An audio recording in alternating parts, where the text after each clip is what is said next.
The day after Thanksgiving is known as Black Friday as holiday shoppers hit the stores. For 4 teams around the state tonight, Black Friday will take on a different meaning. The end of the 2012 season. The Central Catholic Rams return to the state quarterfinals for the second year in a row. Tonight, they will face the Tigard Tigers, with the winner punching a ticket to Geldwin Field next weekend for the state semifinals. 2 teams with different styles will collide tonight. One will survive on a rainy night in Hillsboro. It's Central Catholic Tigard next year on Ram TV. Good evening. I'm Rick Stupak alongside Steve Acton. A happy belated Thanksgiving to our listeners out there. And Steve, we have a good matchup tonight. The Rams, the number 1 seed in their bracket, against the Tigard Tigers, the number 2 seed in the Central Catholic bracket. Absolutely. A very interesting matchup coming up tonight. But let's take a look at what happened last week with our Rams, with Aiden Wilder, the quarterback for the Rams, passing for 241 yards and 4 TDs to lead Central to that 35-21 win over Sunset last Friday in the second round. And Zach Davis caught 2 TD passes clutch and finished with 4 receptions for 47 yards. And the ever-present Bo Durantale and Lawrence Wilson also added TD receptions. Ryan Nall was all over the field last week, Rick. Ran for 119 yards on 8 carries, including a 30-yard score to give the Rams the 6-0 early lead. Impact on offense, but also a big impact on defense. The Rams actually found themselves in an unfamiliar position last week against Sunset. After taking that early 6-0 lead, the Apollos would actually go up 7-6, and it marked the first time since September 21st the Rams had trailed in the game. That was in the first quarter against Jesuit, 7-0. And if you want to add up all the time since then on the play clock, it was 325 minutes and 49 seconds since the Rams last trailed in a game. Looks like you broke out the abacus there to get those numbers.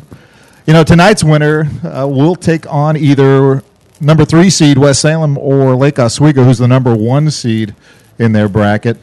And the Lakers and Titans are playing this evening in West Salem, and we'll keep you update on those scores as this game progresses, and we keep tabs on what the tea leaves will read as we go forward. Rick? And we'll take a look how both teams advanced to tonight's game. Tigard came here advancing on a 67-35 win over Reynolds in the first round, and they knocked off Canby last week 42-14 in Tigard. For the Rams, it was a 61-14 win over Lake Ridge, and then knocking off Sunset 35-21 last week to set up to tonight's quarterfinal match. And if we take a look at the playoff history for both teams, the Tigers and the Rams both making the Rams making their 12th quarterfinal appearance tonight. The Tigers making their 13th. Both are making back-to-back appearances. For the Rams, it is their 26th playoff appearance. They are 27-23 overall in playoff history, including 11-7 under head coach Steve Pine, who also picked up his 100th career victory last week. And for Central, this is their first back-to-back trips to the quarterfinals since 1999 and 2000. And last year, the Rams knocked off Oregon City 55-33 in the quarterfinals. Right, 2 successful programs coming into tonight, both Tigard and the Rams. But looking at the scores throughout the season for Tigard and the ranking of the Rams defense, the Rams coming in tonight ranked 4th in 6A play.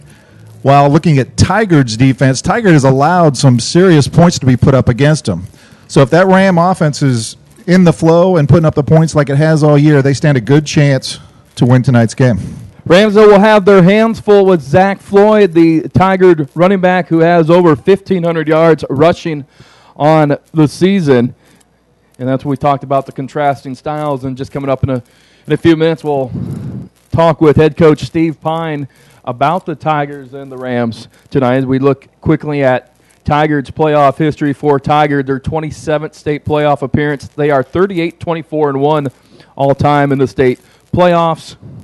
Last year they lost to Jesuit 35-7 in the quarterfinals. Again, the Tigers' 13th appearance in the quarterfinals. They are looking for their first trip to the semifinals since 2003 when they went on to win the state championship. And you see on our graphic displayed, Tigard has won 2 state championships, and there is an asterisk next to that too, as in 1990 they tied Roseburg 14-14 for the state championship. And I actually remember that game at Old Civic Stadium where Tigard scored late and elected to go for the extra point.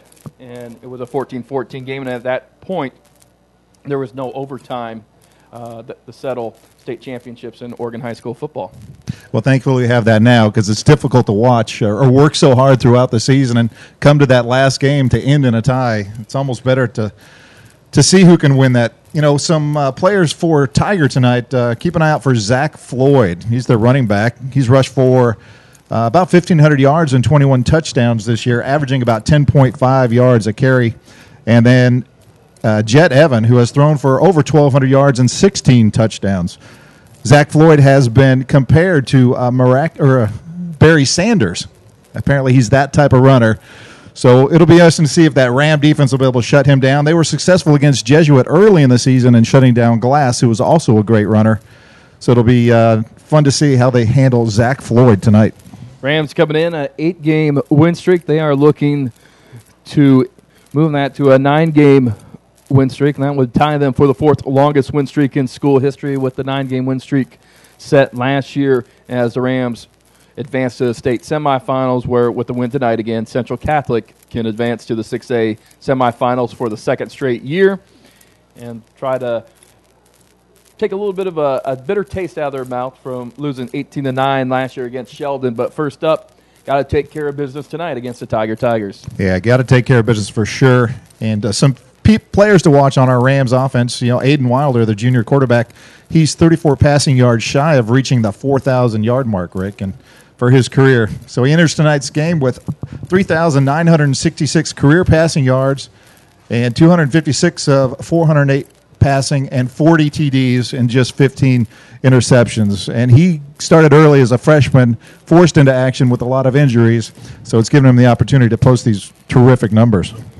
Well, let's go now talk with head coach Steve Pine before we get the kickoff for tonight's game between the Rams and the Tigers.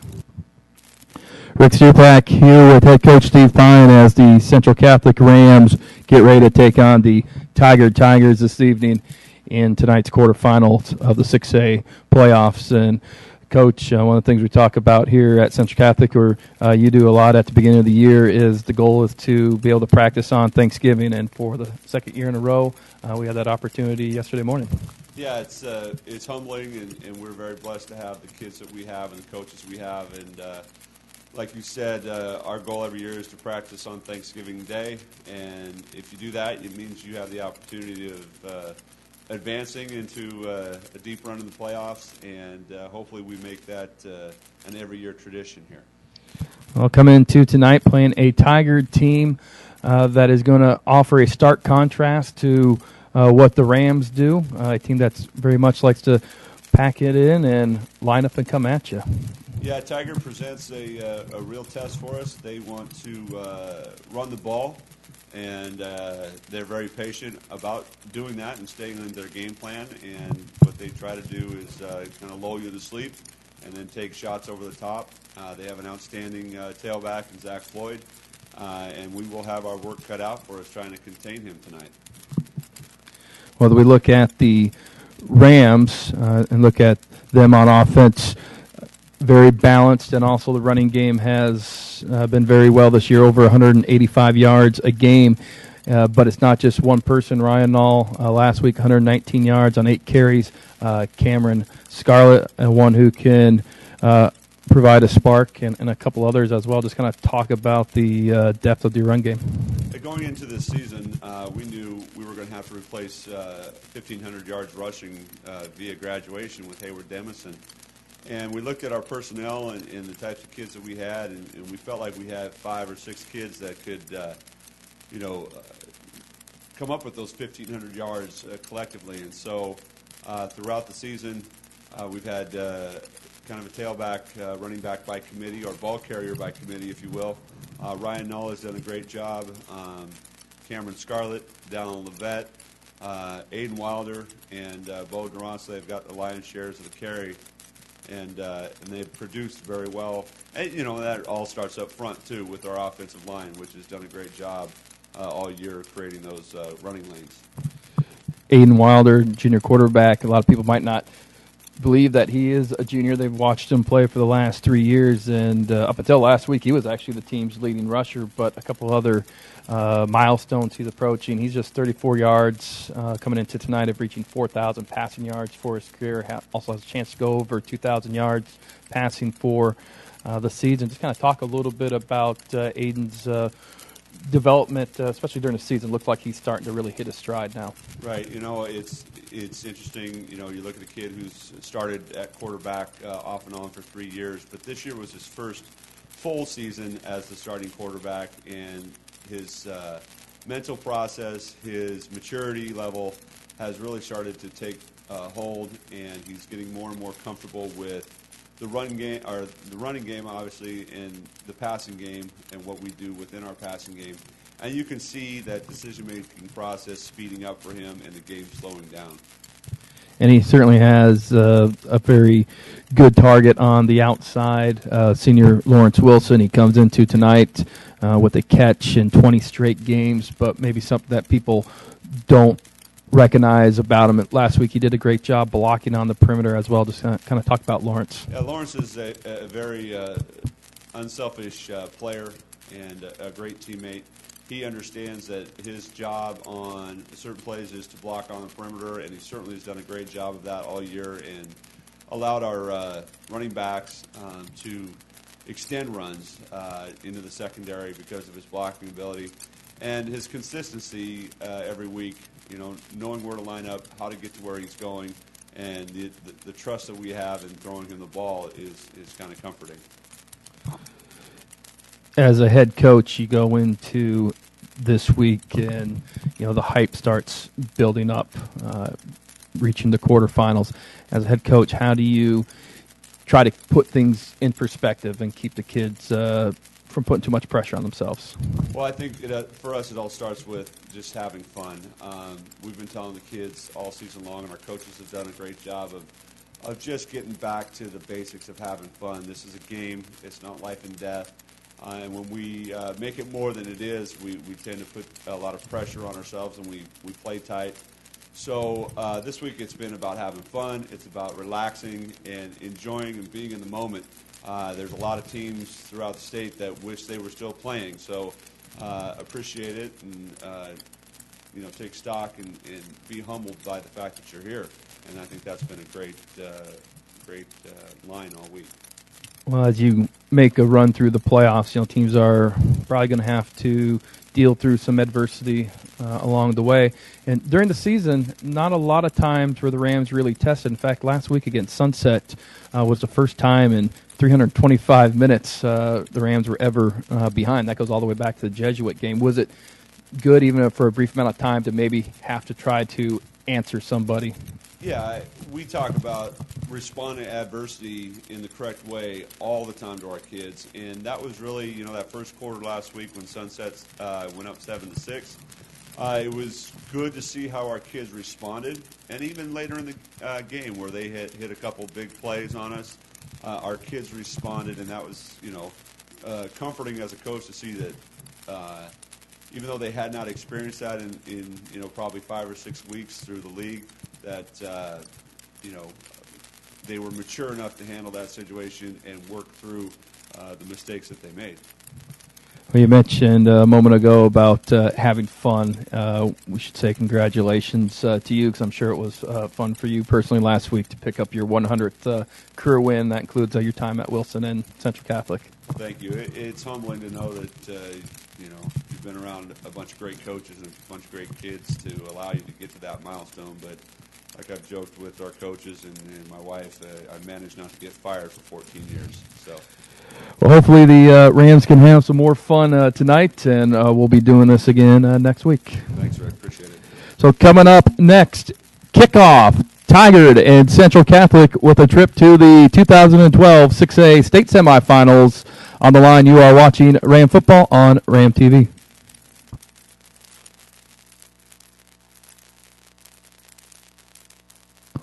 All right, so the Rams are going to receive the opening kickoff as we're moments away from the start of this quarterfinal game between the Rams and the Tigard Tigers. Back deep for the Rams, Cameron Scarlett, and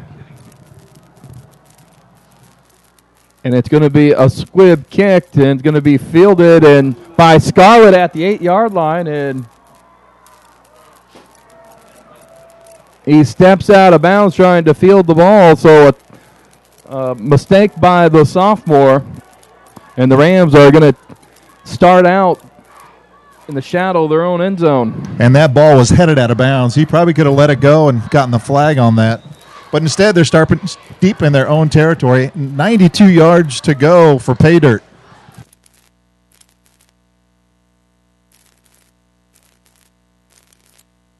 Aiden Wilder, the junior quarterback. And there's Duransley on the motion, and the give goes to, who was that? It's Cameron Scarlett on the carry. You know, Rick, those conditions out there are very wet. It's been raining at least for the last hour since we've been here. Puddles already forming on the sidelines. So you know it's going to be key for those running backs to hold on to that football. Scarlett, 272 yards rushing on 36 carries coming into the night. He's offset to Wilder's right and again takes the handoff, and he's quickly hit for a loss of 2. Good job by the Tiger defensive front to get penetration.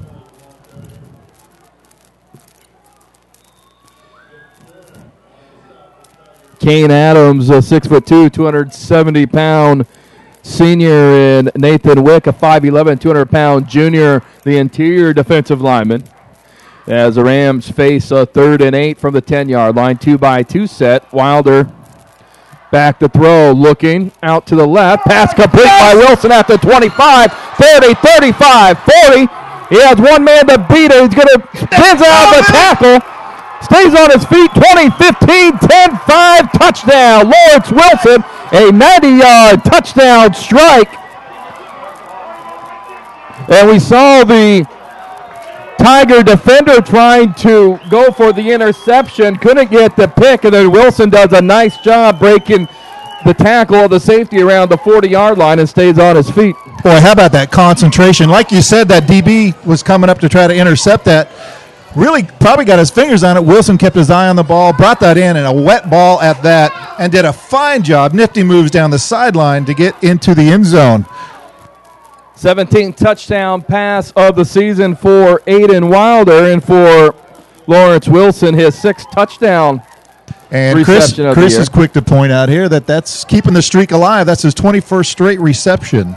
Mitch Saley on to attempt a PAT. The kick is up and good, and with 10:41 left to go here in the first quarter, Rams on the board quickly. They lead it 7-0.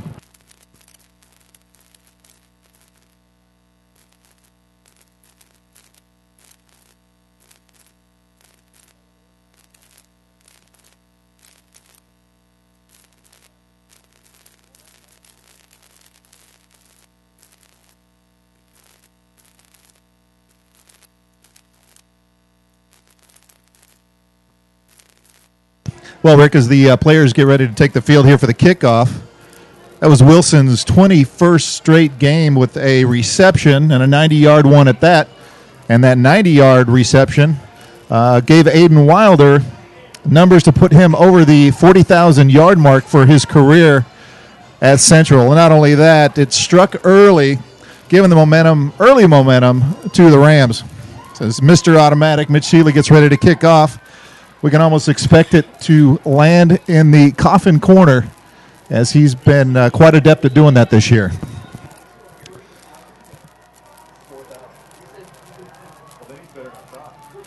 And there's a kick going into the right quarter of the end zone, and the returner is going to get across the 22, about the 22-yard line. That's where the Tigers are going to take over on their initial possession of the night. Ball is going to be spotted officially at the 24-yard line.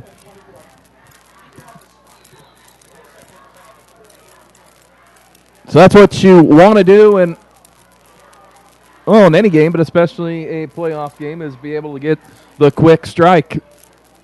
And here comes the toss. And a nice off-tackle run. Yeah, Zach Floyd on that picking up a first down on the first run of the night, averaging over 10 yards a carry, staying true to form. Floyd, a 5'9", 180-pound senior running back. One of the big emphasis this week in practice for the Rams was to win first down on the defensive end. Tried to put the Tigers in second and long, third and long situations. Floyd again, and a nice job by the Ram defense that time, rallying to the football. Xavier Griggs was there, and also Adam Canales. Boy, Griggs putting a big hit there. You know, the Tigers going back to that same off-tackle run didn't yield the 10-yard results of the first run, so it's nice to see the Rams being able to tighten up and stuff that.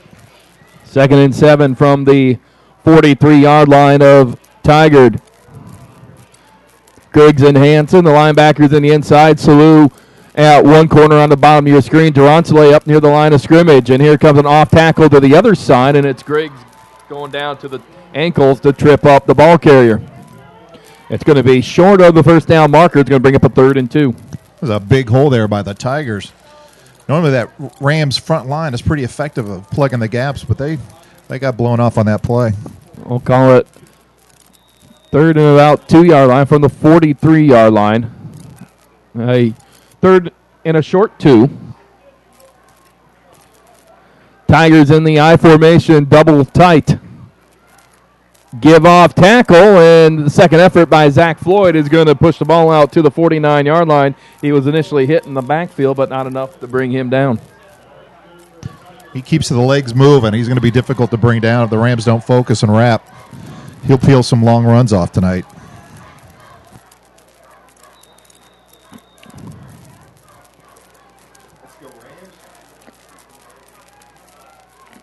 Again, Rams playing with a 5-man front. They bring the safety Durantale up near the line of scrimmage. Now here goes Donald Levitt moving up. So almost 7-8 players in the box for the Rams as the play again goes off tackle to the right side and across the 50 to the 48. Called a gain of 3. Bring up 2nd and 7.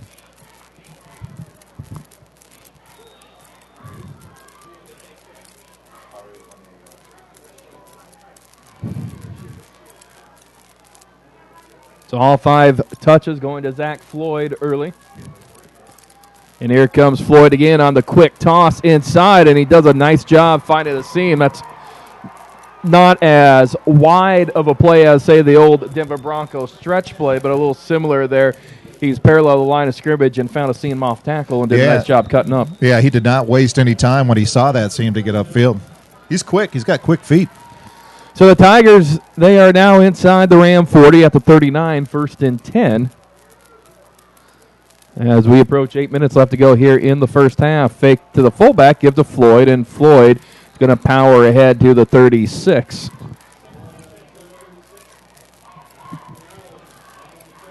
Canales there on the stop. So the Rams interior line getting a workout early. Yeah, and I see quite a bit of substitution early by Coach Pine's defense tonight.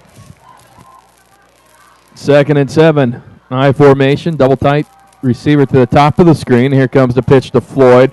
Almost wrapped up in the backfield, but unable to bring him down. And Floyd will get across 35. Yeah, that was Nall getting back there. Getting an arm on his leg, but that Floyd, he's got those legs cranking all the time. Wasn't able to slow him down. Would have been for a loss had Nall been able to wrap him up. 9th play of this drive coming up, 3rd and 4. Ball at the 33 of the Rams. Figure here, this is going to be 2-down territory for the Tigers.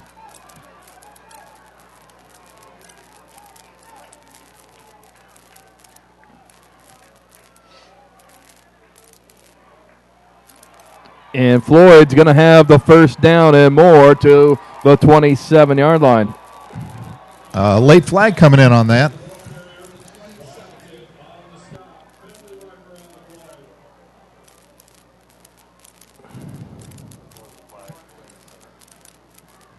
You know, Dolan Levitt's already had a lot of action, having to come up from that safety position to make a lot of tackles early, as Floyd's been effective in getting to that second level. So a personal foul penalty on the Rams, going to tack on another 15, and that is going to move them inside the 15-yard line to the 12-yard line. So the Tigers knocking on the door looking to respond to that quick strike. We talked about in the opening a team of different styles. Newspaper article today calling Tigard a team that can strike quickly. They can, but they're going to do it on the ground coming at you where the Rams are going to spread the field. Yeah, same thing I read. You give Floyd a seam, and he can be off to the races, and the Rams are going to have to be very effective in not allowing that to happen. 1st and 10 from the 13-yard line. There's motion, and the give goes to the motion back, and he is wrapped up in the backfield. That's Dolan Levin. They're going to say he was still on his feet.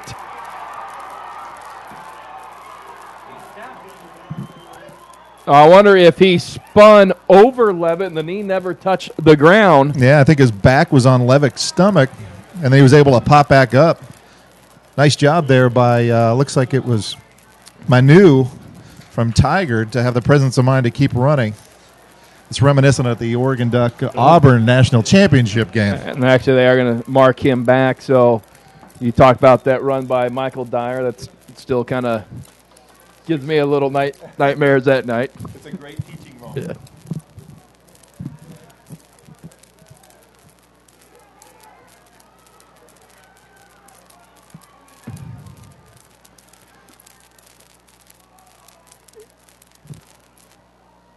Man in motion, and the give. Play fake to Floyd, and they get the fullback out in the flat and across the 10 to about the 9-yard line. That was A.J. Hotchkins, the fullback on the catch. A nice play call as they ran Darren away from where they were going to run that flat pass. It was wide open. There was no DB over there, and no protection for that pass. First pass play of the night. Not a bad time to call it.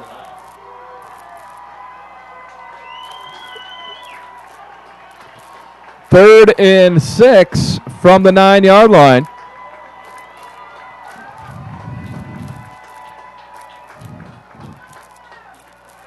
And throwback pass, and it's going to be a touchdown. Nice play fake by the quarterback. That was Jet Evan. Fakes the toss to Floyd, and then wide open was A.J. Hotchkins. Yeah, great call there, play call there. You got to honor and respect Floyd, and Jet sold that pitch, tucked it under, bent over to sell that, threw it across the field, wide open, 6 points. You got a game going here, Rick. PAT on the way and good, and with 4:56 left to go first quarter, both teams have had possession once. Both teams have found the end zone. It's Tigard 7, Central Catholic 7 here on Ram TV.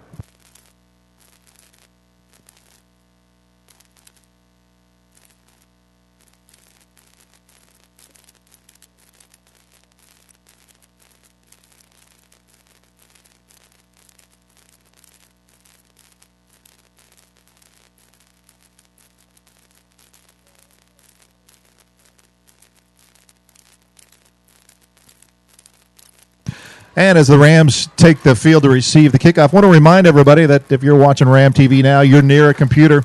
Great time to send an email to friends, relatives, alumni, possible potential students to let them know that Ram TV is available now. You can watch it from the comfort of your own home where it's nice and warm and dry, which is a lot different than it is here tonight.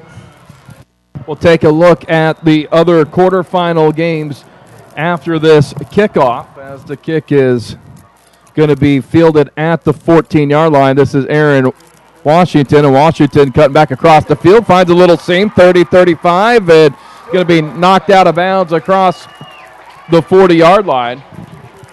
And we can take a look at the quarterfinal bracket.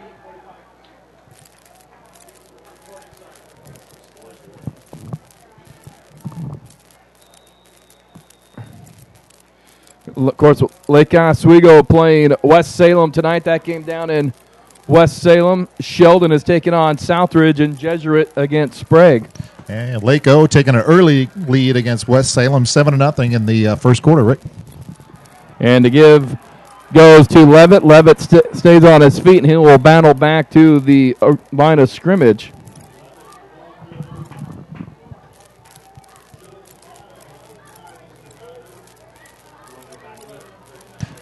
with only 4.5 minutes left in the first quarter, you get a sense that this drive is going to be very important for the Rams to maintain the momentum they got striking early. And it kind of waned a bit as the Tigers marched down the field and put up 7 as well. 2-by-2 set here on this 2nd and 11. Durantale comes in motion, and here's Wilder on the keeper, needs a cross to 45, gets a first down, and across midfield into Tiger territory. So nice job by Wilder on the pull off the jet sweep, and he has a first down. Wilder came into tonight 2,184 yards of total offense on the season. That ranks 3rd on the school's single-season list dating back to 2004.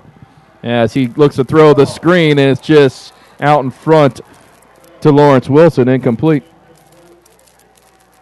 Yeah, that front line of the Tigers really were rushing hard and left that space behind the line of scrimmage where you want that screen to end up, but the pass was a little bit low, maybe a little bit hot for Wilson. He was cutting across the field. Wilder tonight, entering the night, 431 yards rushing with a team high 7 carries. At 431 yards, ranked 2nd on the team. And again, throwing wise, he was over 1,700 yards. Need 247 tonight to reach 2,000 for the year as Zach Davis goes in motion across the formation. Rams showing a quads look with Durantale the bottom of the screen, and the throw is that's Cameron Scarlett, and he will go out of bounds at the 30-yard line. Nice catch by the young Scarlett there. Wide open, but the pressure's on. It's a wet ball coming at you.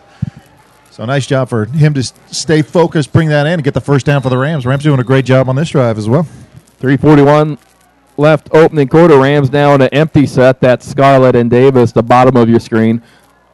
Trips up top. Here comes Scarlett in motion. Wilder on the keep, and he's going to be taken down, maybe back to the line of scrimmage. Boy, Rick, it almost looked like if Wilder would have seen the real estate to the right and just cut out a bit, he may be headed for the end zone as we speak, but he cut it back inside where all the Tigers were, and they got him down really for no gain. 2nd and 10, 3:15 left to go. As Nall checks in, he's offset to Wilder's left. Tigers showing blitz. Wilder rolling out. Pass into the flat, almost intercepted as the pressure came off the edge, and Wilder had to pull up and tried to get the ball to Durantale. Yeah, tough throw for Wilder there, running towards the line of scrimmage to the left, which is away from his strong hand and difficult to get a good pass, but I think a good pass may have been intercepted. So that DB came up and jumped it. 3rd and 10. Ball on the 31-yard line. At this point, it'd be about a 48-yard field goal attempt for Mitch Seeley.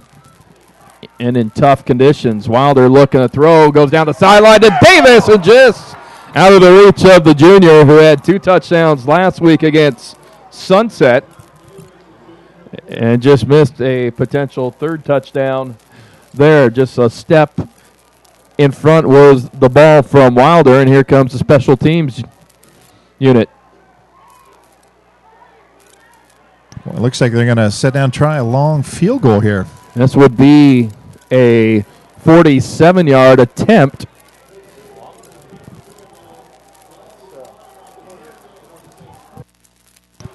They're officially a 48-yard attempt. I tell you, those Tigers are hanging back, waiting for a fake. So, kick is down on the way. Doesn't have enough distance, and it is just short. Boy, it was accurate, but it was short, Rick. Well, the benefit of that is that since the ball went into the end zone, it becomes a touchback, and so the Tigers will take over at their own 20-yard line. So the Rams actually gain 10, 12 yards in field position. So, Rick, as a coach, obviously the Tigers drove down on the Rams relatively easily on that last drive. What kind of adjustments do you make now as the Tigers take the ball over? Well, I think it's still a case of just trying to execute what you do on defense. The Rams were in some positions to make some stops and just weren't able to finished making the play, so I didn't see a big need for adjustments. You don't want to bring another person in the box. You were burnt big on play action deep in the end zone or near the end zone. Well, we got 2:20 left in the first quarter, and again, the Tigers have the ball about the 24-yard line with second and about 6. Here comes Floyd again, and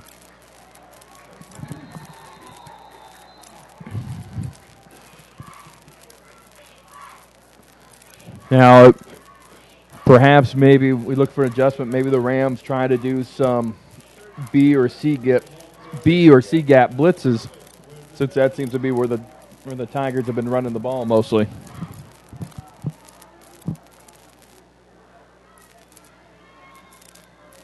And we want to apologize. The roster for Tigard, in many situations, it just has one name. So in that case, that was Manu on the carry. Don't know what his last name is. So throughout the game, it'll be first names, and if you're lucky, first and last.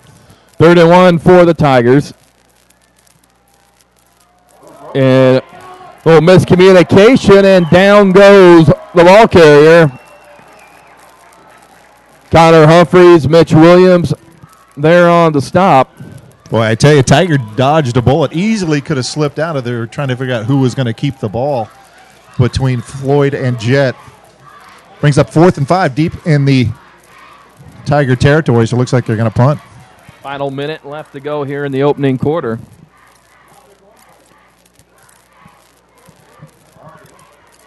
Yeah, they keep the quarterback out there. Now the Tigers do a rugby-style punt, so this is actually their punt formation.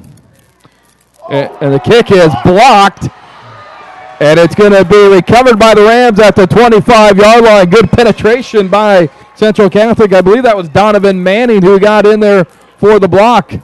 Manning's or could be Humphreys as well. Basically, I think it hit him under the chin. And the Rams are going to take over at their own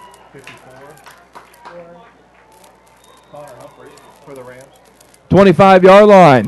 Boy, how about that gift? That's going to be a nice short field for Aiden and the Rams there as they start at the 25-yard line. 33 seconds left in the first quarter, and we're still tied at 7-7. Scarlett offset, 2-by-2 set. Here comes Oglesby in motion, play fake. Wilder looking to throw over the middle, and pass incomplete. Had Lawrence Wilson on the post route.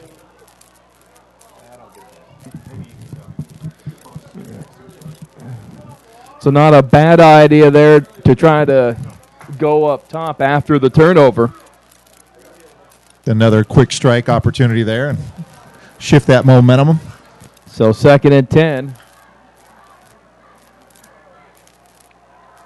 From the 25-yard line. Scarlett trying to get to the corner, and he will be knocked out of bounds. See where they mark it. Looks like maybe a gain of 4 to the 21. Now I'll bring up 3rd and 6 for the Rams.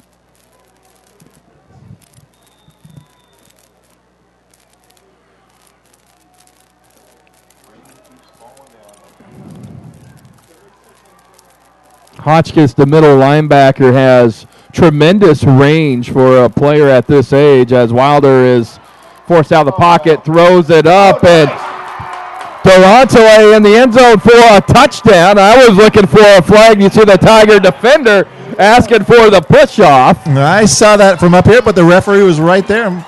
He did give a bit of a push-off, but obviously not enough to draw the flag. We'll take the 6 as the Rams go up 13-7 on Durante's push and catch in the end zone.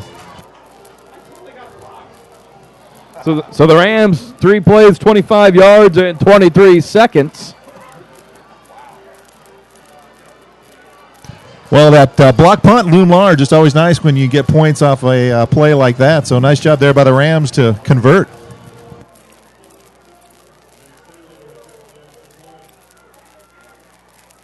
Kick is down. Seeley swings the right leg through, and it's good. And with 10 seconds left to go here in the opening quarter at Central Catholic 14, Tigard 7. You're watching Ram football on Ram TV.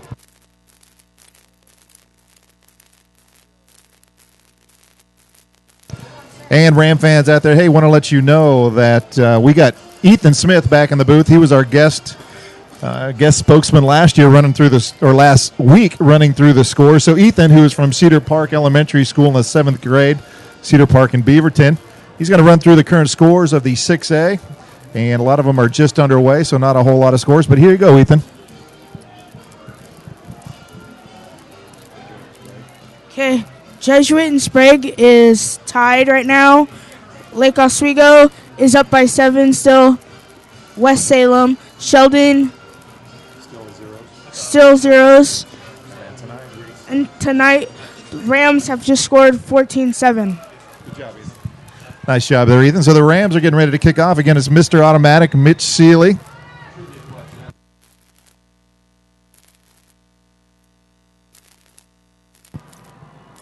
Seeley swings the right leg through, and the ball is going to go over the head of the returner and into the end zone. That was Manu deep for the Tigers. So nice answer there, Rick, by the Rams. Driving downfield, putting up the 7 points to go ahead here. And as you well know, momentum is very important, especially for kids this age, and the rain's coming down, so you get colder and wetter. And if you can go in with the lead at halftime, it definitely increases your odds of pulling it out in the end.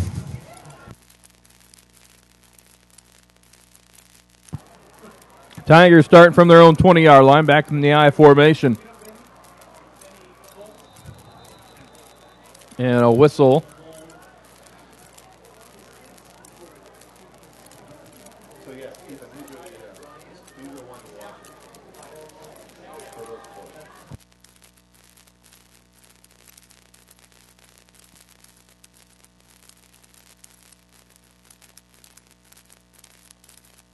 So penalty on Tigard, going to move them back 5 yards.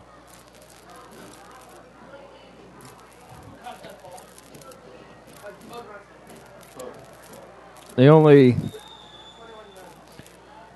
believe that the first penalty of Tigard here in the quarter. Reverse pivot, and the give goes to the deep back Floyd. He'll get across the 20 to the 21-yard line.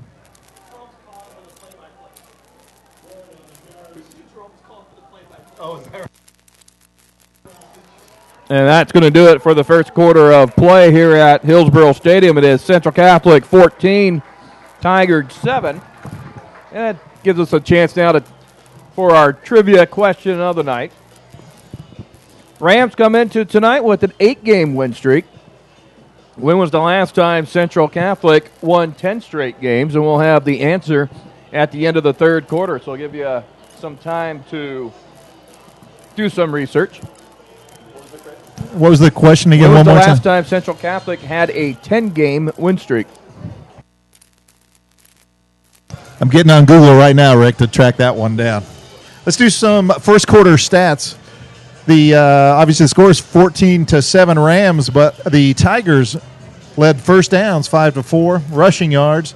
Again, the Tigers putting up 57 to the Rams 19. The completions 2 for 2 for the Tigers and 3 for 7 for the Rams, but 2 touchdown passes there. The Tigers putting up 16 total passing yards, one of which was a touchdown. And Aiden Wilder putting up 122 total passing yards.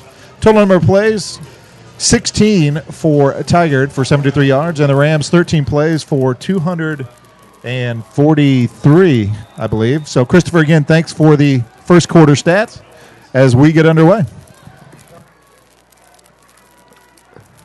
2nd and 8 for the Tigers. And here comes a throw out into the flat. And coming back across the field is Hotchkiss. So nice running there by Hotchkiss. Looked like he was going to go nowhere, and then cuts back across the field. He's going to pick up 7. And Hotchkiss is load 6 foot, 220-pounder. He ran about 60 yards from left to right and then 10 yards forward, making it a third and about a half a yard. Third and 1 for the Tigers. And here comes to give to Floyd, and Floyd has some running room, and he is taken down by Bo Durantole across the 40 for a first down. And if Bo didn't bring him down, he was gone for 6. We talked about that earlier, about giving Floyd a seam and allowing him to get to the second level, and he is trouble. And we almost had some trouble there.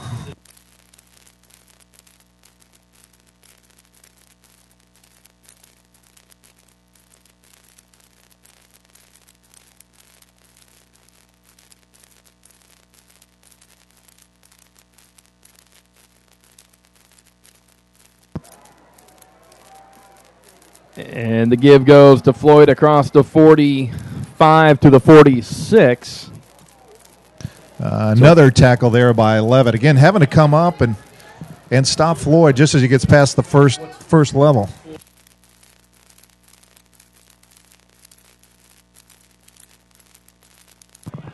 Floyd now 74 yards on 14 carries as the Tigers face a 2nd and 6.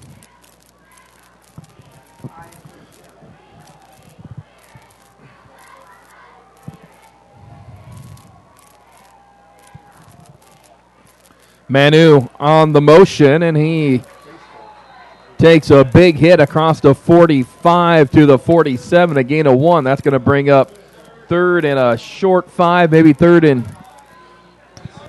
Boy, how call about it 3rd and 5. Taylor Smith coming up and just laying the wood to Manu there.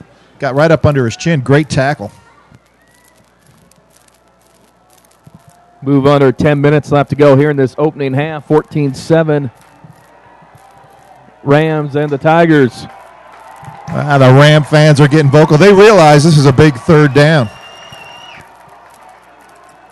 Jet looks to the bottom of the screen with the single receiver, and now a play fake. Trying to set up that throwback to Hotchkiss, and it's incomplete, and it was there again. Almost appeared that the Ram defense really over pursuing that pitch and forgetting to pick up the fullback coming out of the backfield. Yeah, and the fullback engaged Donovan, I believe, right there, and sold that play and then broke off and went out in the pattern. And he was open, and he would have been gone if the pass was on target. But 4th down now, and we see if the Rams can't duplicate their last effort on the punt.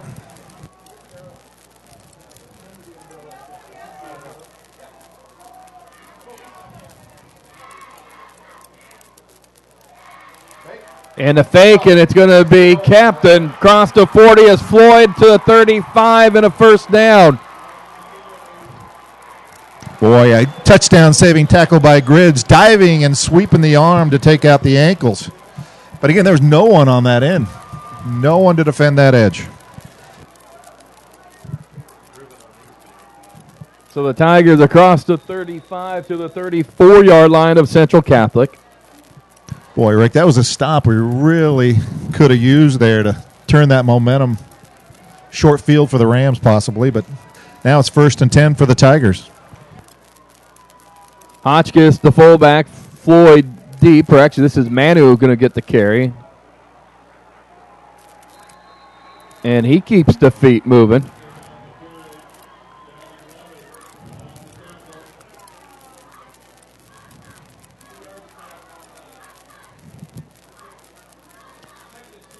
Gain of 8 on the play.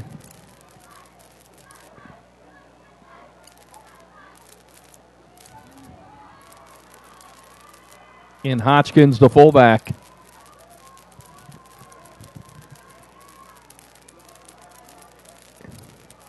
I believe that is Floyd again.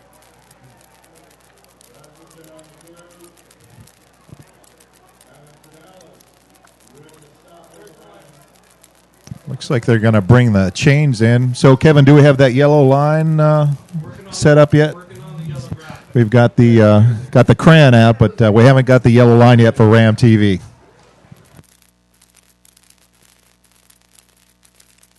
Well, they're going to bring out the sticks to measure.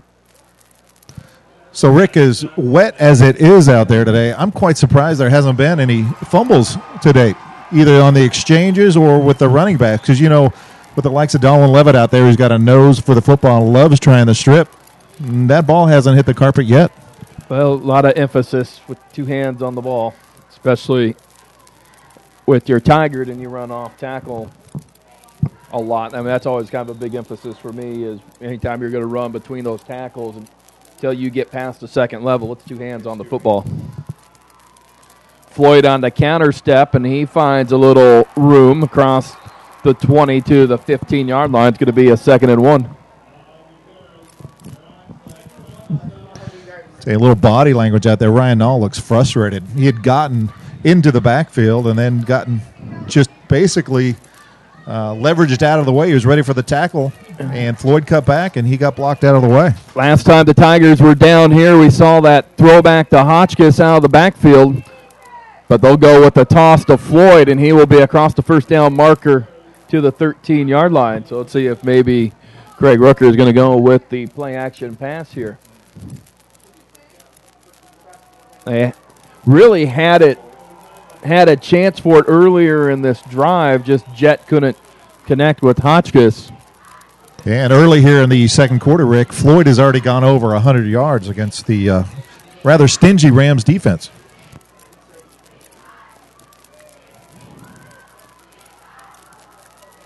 Floyd again, and he'll get across the 10, call it the 8-yard line.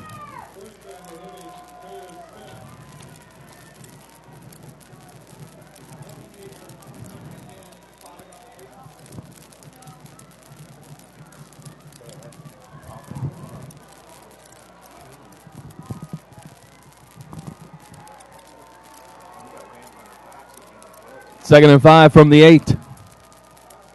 Floyd, nice job by the Tigard offensive line. You saw the line surge there. And Floyd doesn't waste any time hitting that hole.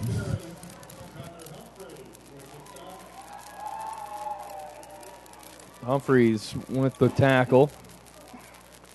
Let's see if it's going to be a first down. It is, and that's going to be a first and goal from the 3-yard line. So the 11th play of this drive coming up. Tigers' first scoring drive of the night was 12 plays, 76 yards. They're now on a 10-play march here as they have first and goal from the 3. And it really fatigues that defense. And I alluded to it earlier, Wick, there's a lot of Rams at the end of these plays. The front line are on their back. I formation, double tight set. Toss goes to Floyd. Floyd trying to get outside. Nice job staying on his feet. He's in the end zone for a touchdown on the second effort.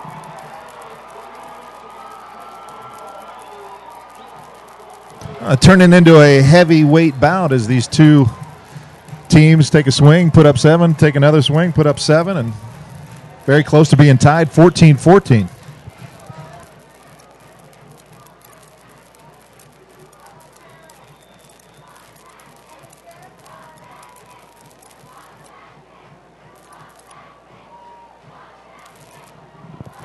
PAT on the way and good. And the Tigard scoring drive, 11 plays, 80 yards, 6 minutes and 6 seconds, capped off by a Floyd 3-yard touchdown run.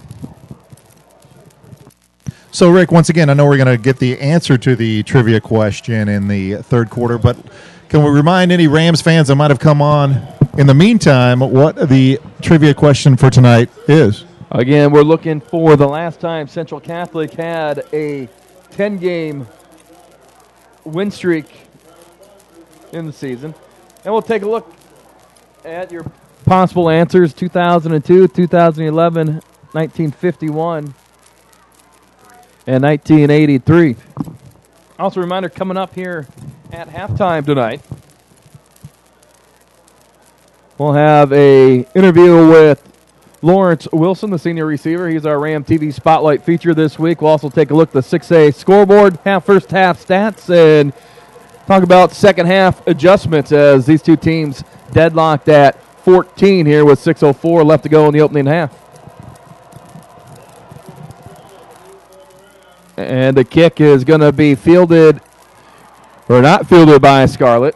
As it bounces into the end zone, the Rams will take over at their own 20.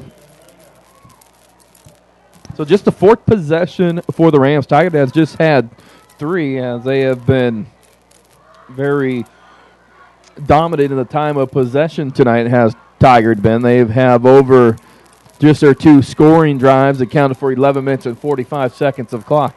And the thing that killed us there was that 4th and about 5 where they faked it and picked up about 15 yards and kept that drive alive. Rams go empty.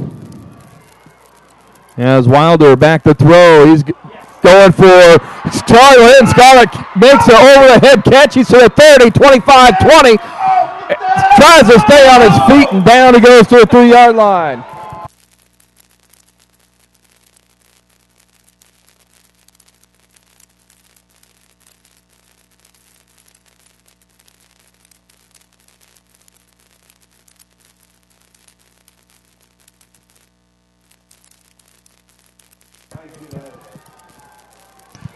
Wow, how about Scarlett there in that reception? Again, wet ball, right on the fingertips, able to haul that in, and almost got into the end zone as the Rams take first and goal at the 5, Rick. 2-back set, first time tonight, and the give goes to Null. Null lowers the shoulder, touchdown, a 5-yard touchdown run by Ryan Null, and the Rams quickly respond.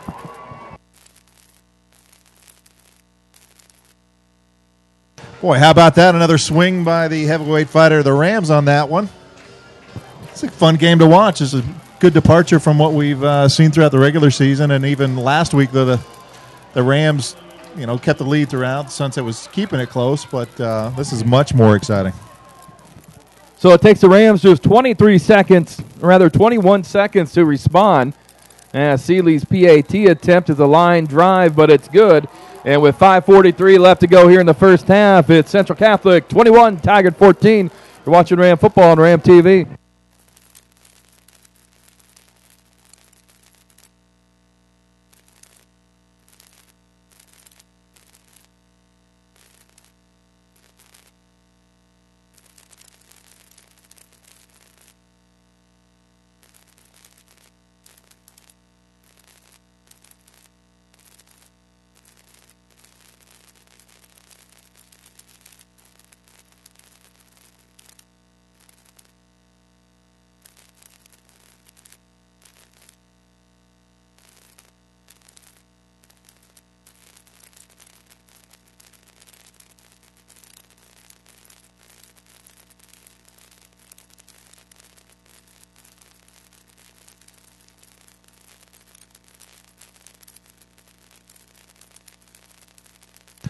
Well, Rick, that was Aiden Wilder's 4th pass of the night, or 4th reception of the night, for 197 yards in the first half. Wilder now 3 touchdown passes on the night, giving him 19 on the season as the Rams try a little pooch kick, and the Tigers are going to field it and take over at about the 37-yard line of Tigard.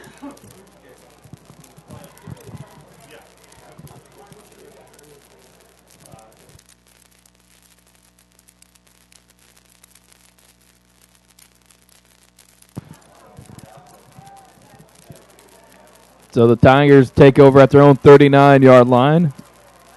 1st and 10. Hotchkiss, the fullback, offset to the right. Give goes to Floyd on a little counter, and he will get across the 45 to the 47-yard line. Boy, some great penetration there by Humphreys getting into the backfield, but a la Barry Sanders, as we mentioned earlier, Floyd, a nifty little move to cut to the left and then get upfield for, about 8 yards. 2nd and 2 to the 47-yard line as the Tigers return to the I formation. Floyd off tackle, and he'll get across to 50 and a first down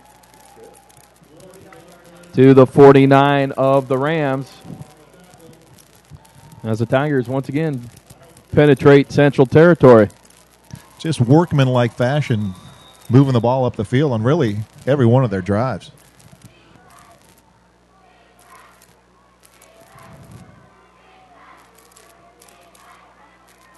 Rams playing almost 9-10 near the box. And Floyd continues to keep the feet moving, this time across the 45.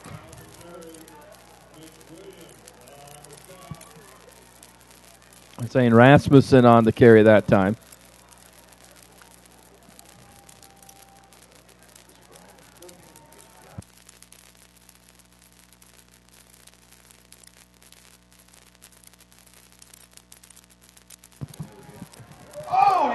And a big hit there off the off-tackle run. That was Manu on the carry. How was that?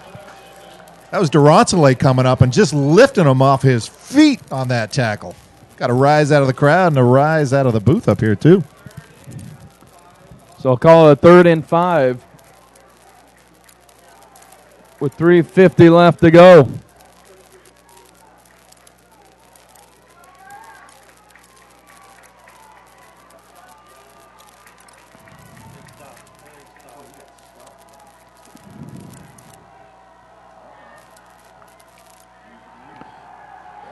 Jet looking to throw, and again, there's the fullback in the flat, and knocked out of bounds he goes. And so the Tigers have found a matchup over there off the throwback, and been trying to see if that's a linebacker that is supposed to be taking the back out to that side, or if, in fact, the Rams have gone ahead and put the defensive end on the running back. Well, they got to figure it out, but I can see why they let that guy go, because the running game has been so prolific. You got to keep that linebacker in there.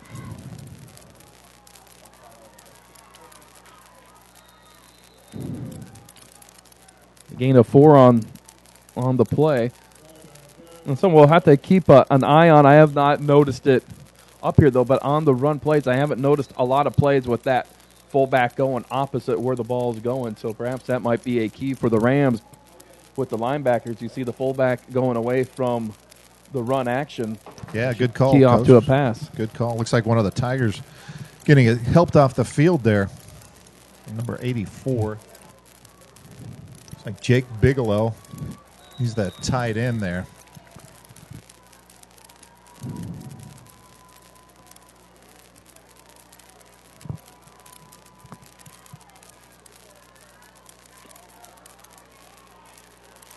Second and 6, under 3 minutes left to go. I formation.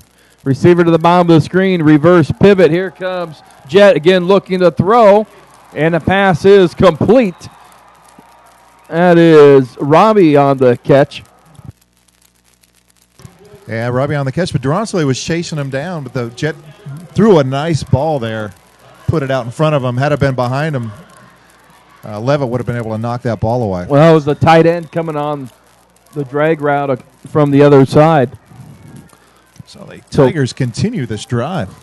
So first time we've seen that tonight. And there's actually we saw that time the fullback went to the left and off the reverse pivot. We saw the Floyd go to the right. So now that we've seen that action, be ready for maybe that play action off that same look to come back here, maybe the next play or two. Tigers go to a 2-receiver set for the first time now tonight. They have the ball on the 14, 2nd and 7. Still I formation. Hotchkiss to fullback, Floyd deep. Give goes to Floyd, and Floyd is going to scamper in the end zone for a touchdown, a 14-yard touchdown run by Zach Floyd, and the Tigers are an extra point away from tying it up. Yeah, exact same play as the previous play. This time the hole was there, and Floyd gets in for the 6, so the heavyweight Tigers take another swing. I mean, possibly 21-21 game here. 1:56 left in the first half. It's going to be nice to see what the Rams can do, Ricky, with about 2 minutes left in the half, and maybe try to punch one in here going into halftime.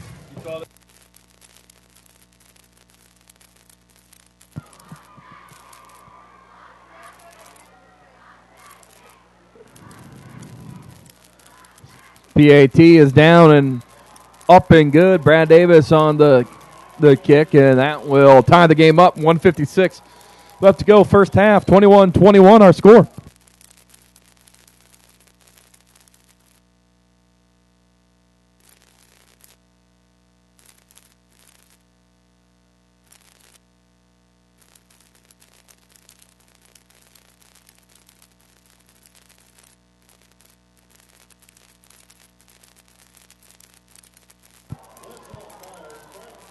Well, Rick, true to form, Floyd is taking the game over. He's got 25 rushes for 165 yards and 2 of their 3 TDs tonight. So they said he was going to be tough, and he is definitely tough tonight for the Rams to stop.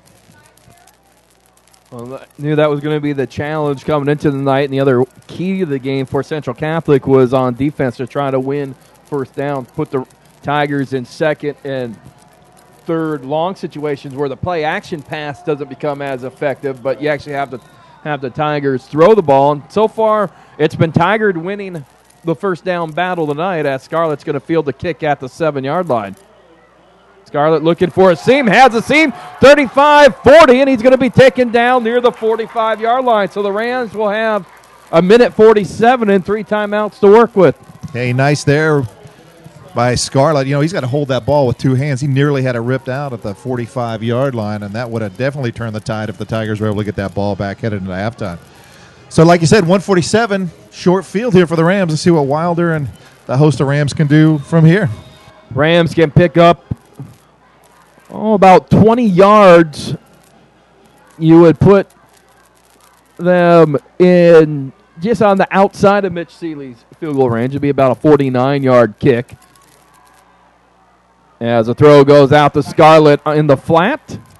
And Cameron is going to tiptoe down the sideline, stays in bounds, and he's going to be tackled inside the 20 to the 18-yard line. Rams will have a first down with a minute 35 left to go, and they are in the red zone. I think that was Manu trying to bring down Scarlett, and the way they were twisting and turning on that sideline looked like a version of Dancing with the Stars, with Scarlett able to peel himself out of that and pick up another 15 yards. 1:34 left. Rams quickly to the line of scrimmage and are set, a minute 30 and counting. Empty look, and Wilder over the middle to Durantula, and he's unable to hang on as he was sandwiched by 2 Tiger defenders. Rick, how about that offensive line giving Wilder plenty of time back there? We saw against Sunset he struggled a little bit having the time, but tonight he's got a lot of time back there set up and really doing a great job putting the ball on the target. 2nd and 10 from the 18. You have 3 timeouts, a minute 24 left to go. See if the Rams maybe trying to sneak in a run play or... Here comes the motion. And off the fly fake, Wilder going to keep it to the 10-5, touchdown. And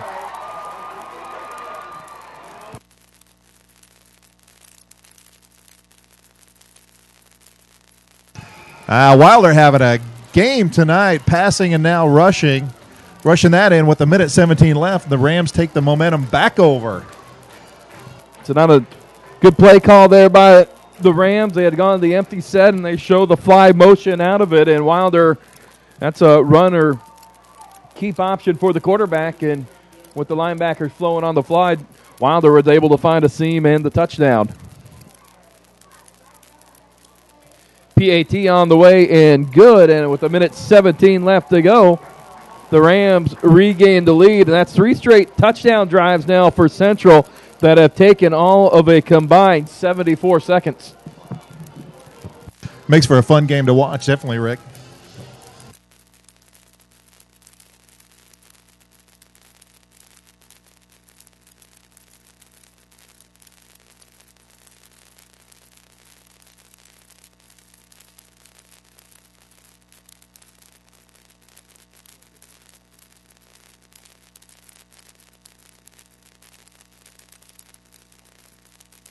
We're going to bring Ethan up real quick to take a look around the brackets to see what other teams are doing. And so here you go, Ethan. We'll start with Jesuit there at Sprague. Okay, Jesuit here is up by 1-7-6 over Sprague. Lake Oswego is tied with West Salem. And Sheldon is up by 13, 20-7 over Southridge. Good job. So it was minute 17 left to go here in the opening half. 28-21, Central on top. I would expect the Rams to have Mitch Seeley try to boom this one into the end zone. And the kick is going to be fielded at the 4-yard line. And Floyd on the return. He'll get across the 20 to the 23-yard line.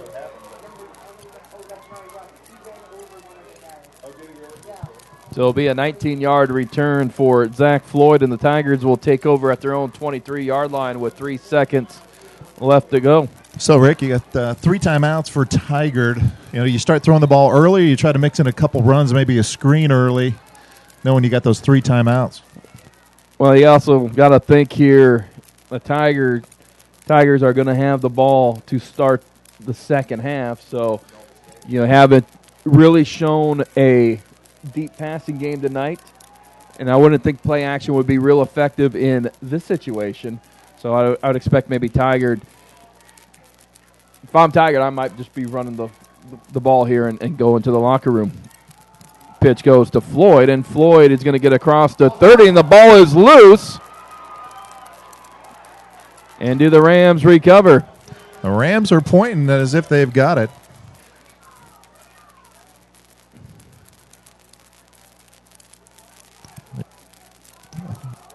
And it's going to be second down.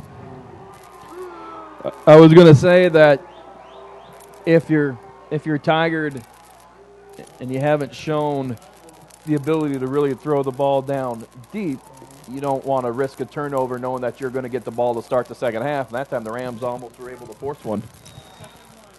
So it'll be 2nd and 1. Boy, that would have been a huge play, huge opportunity. 39 seconds left before half. And the Tigers in no hurry. They seem content to let the clock wind down as Floyd will get across the 40, and he'll be taken down to the 43-yard line. Of course, with their running game tonight, this is almost as good as throwing short passes out into the flat. Right, and they bring those, even though there's only 24 seconds left, the Rams are really bringing up the linebackers too. So if Floyd can get to that second level, that's a threat still. Well, Tigard takes a timeout. That's their first. Now here's the situation. You ran the ball a couple times and you moved yourself near midfield. Here's a chance for maybe you now take a shot downfield, because if you do throw an interception, the Rams take over maybe around the 30-yard line. That gives them a long field to work with 20 seconds. Just if you're going to throw the interception, make sure it's a good 20, 25-yard pass down the field. Yeah, get it down the field. But we've seen Levitt in the past. You give him space. If he's back there with that interception, you could be in trouble because he can return those. But you're right. With the field position, with that last run by Floyd, putting him to the 43-yard line, it definitely changes the play call.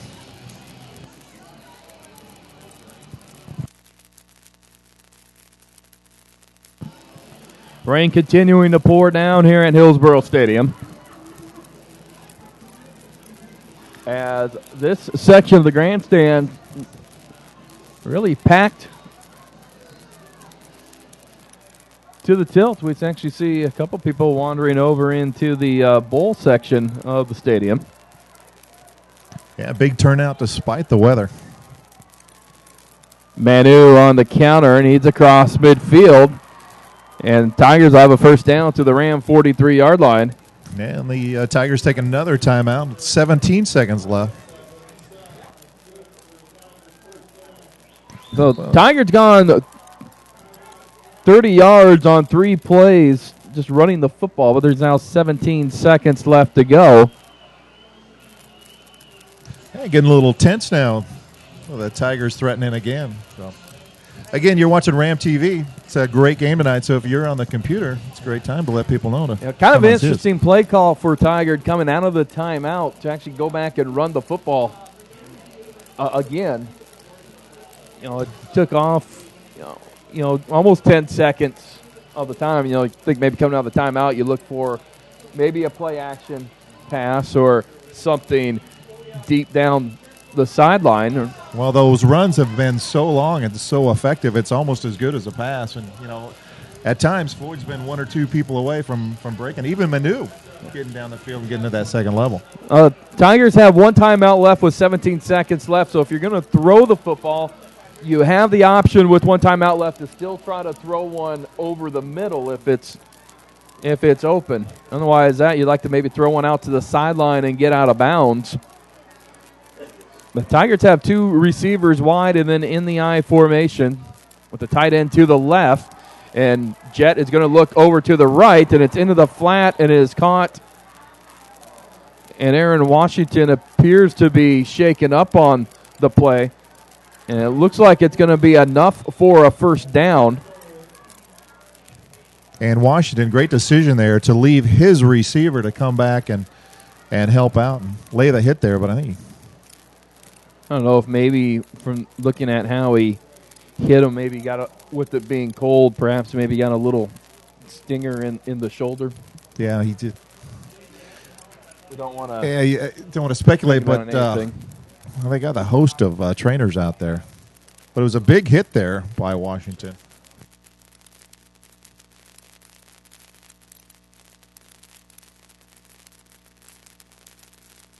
He appears to be okay. Got the thumbs up there from the coach who went out to check on him. So it looks like it's maybe got the wind knocked out of him.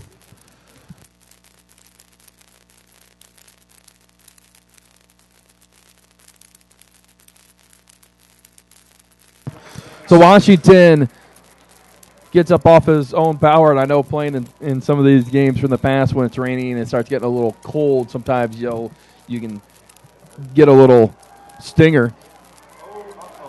And there's a pass caught at the 10-yard line, but ball is popped loose.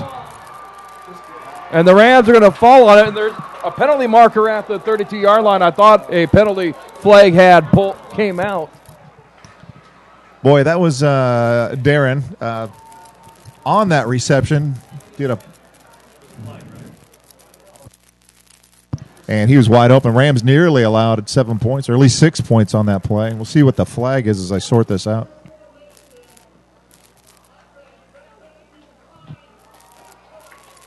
So an illegal formation penalty is going to be declined as the Rams are going to get the turnover to end the half.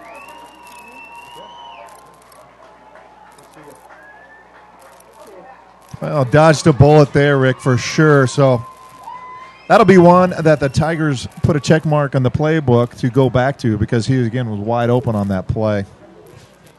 28-21, Rams leading the Tigers at halftime. And Tigard a little slow, actually, walking off the field. Now the Tigers make their way to the locker room. The Rams. Yeah, I believe Darren was a little shook up on that play, so the team wasn't leaving until he was able to get up as they exit the field now.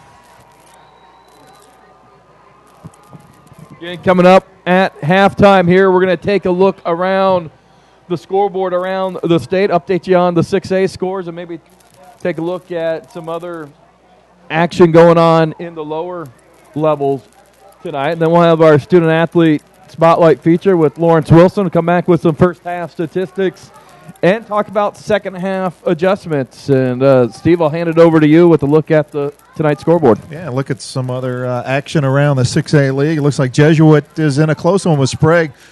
Looks like halftime there, and Jesuit's only up by 1, 14-13.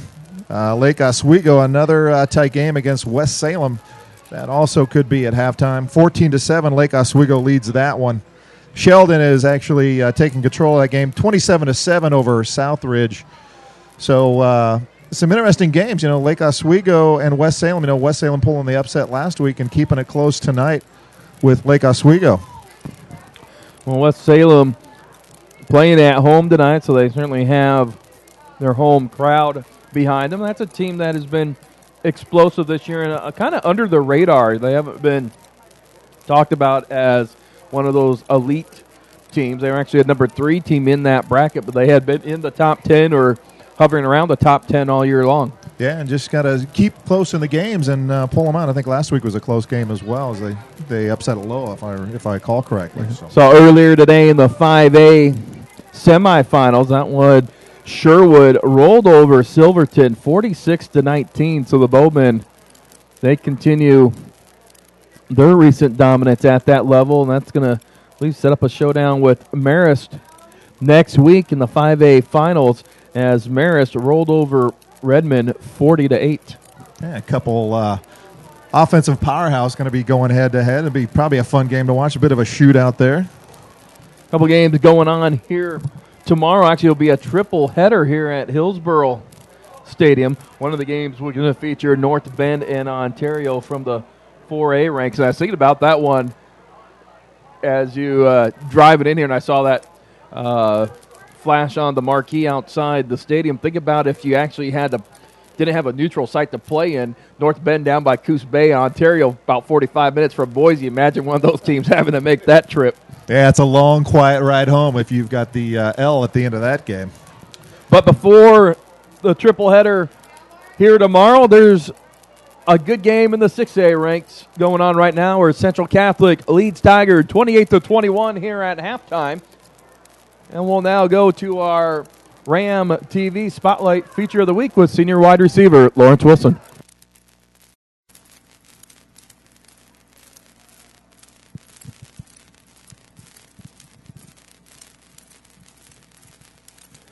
Rick Stupak here with this week's Rams Spotlight Feature, and I am joined by senior wide receiver Lawrence Wilson. And Lawrence, it's the quarterfinals this weekend. You're a senior, and I want to say your career is winding down, but win or lose.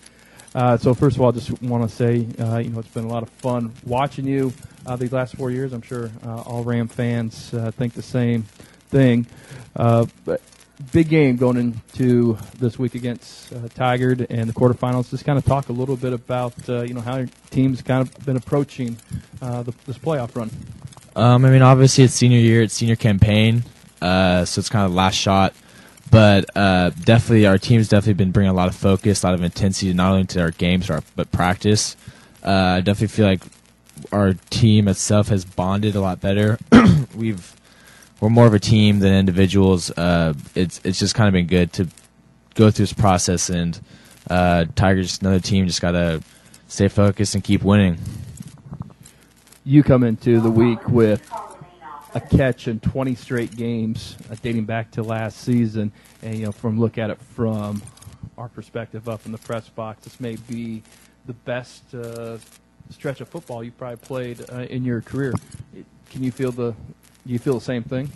I've definitely felt as I've progressed and through the program, I've definitely felt that these 20 games, I've definitely kind of hit a stride. I've definitely felt like I've been clicking. I've been maturing more as not only a player, but as a receiver, as a blocker, and as just overall teammate. So I definitely felt that these 20 games, I've definitely felt an increase or a more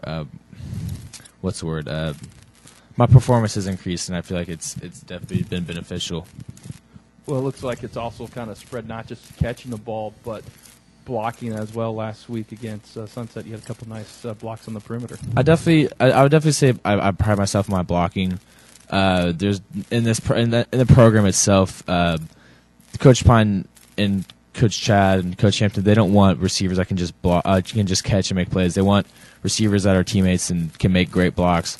So definitely, I feel like at Central Catholic, a skill I've been able to obtain is to be able to block and be confident in my blocking ability.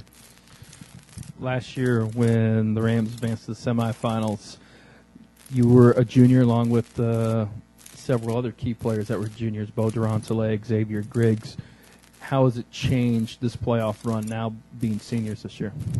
Well, first off, it's weird to call myself a senior, but I feel like last year we had tons of key players: Hayward, Troy, Lewis, Alex. We had a lot of weapons, and we still do have a lot of weapons. But I feel now that we're seniors, the coaches kind of expect a little bit more out of us. They expect a lot more leadership out of us.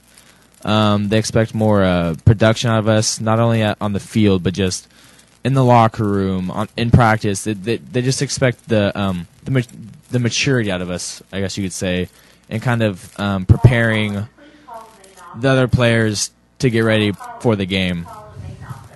Did you feel yourself, as a senior coming into the year, try to take on more of a leadership role? I definitely tried to, not over an overwhelming amount of leadership, but definitely because it's my senior year and I've been in this program for 4 years. So I definitely felt that I should try to take on more leadership. I mean, I felt that, like I said, progress in my junior year, that I was taking on more leadership, and that I need to kind of focus my my energy towards everyone else in the team. So I really felt that I've tried to put on more leadership as the season came in and all that kind of stuff. Well, we're hoping that after tonight there's still 2 more weeks of the football season to go. Definitely. But let's jump ahead a little bit here. I can kind of talk about where your college plans may be, and does football look like that may be something in your future as well? Right now I haven't currently decided where I want to go, but I have been offered the position to be able to play football at Harvard, Princeton, or Georgetown. I need to take my official visits after the season, figure out where I want to go, all that kind of stuff. But I've definitely been blessed to have the opportunity to be able to play football beyond high school. Well, all three of those schools are also very prestigious academically. Of course, everybody's certainly may know about the tradition of Ivy League football, but again, all three very fine academic schools. Where does your academic interest lie? I haven't completely decided where I want to major, but somewhere along the business fields, maybe marketing, economics, that kind of area. But also I have a real interest and love for history, so maybe combine that with maybe a minor or a double major in history. I think would be really cool.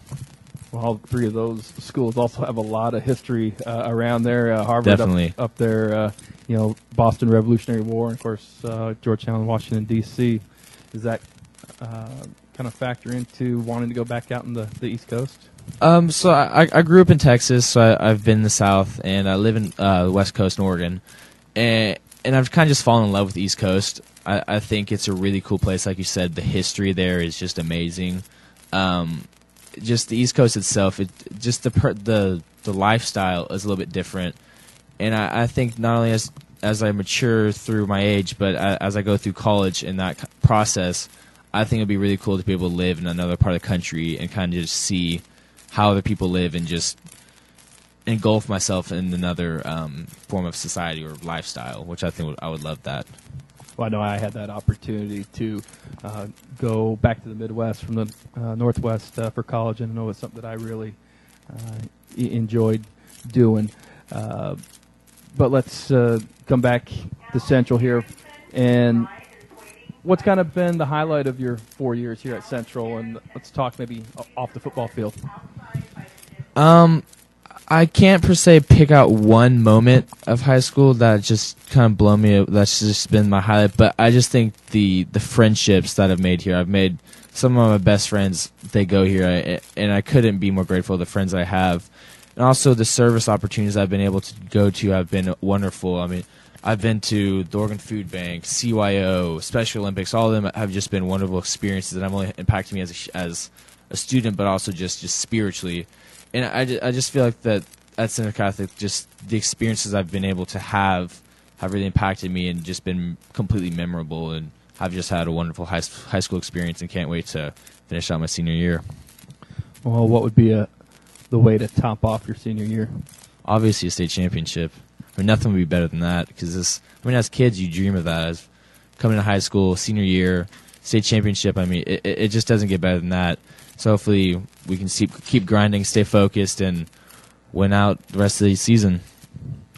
All right. Well, Lawrence, best of luck Thank you. And again, congratulations on an outstanding career.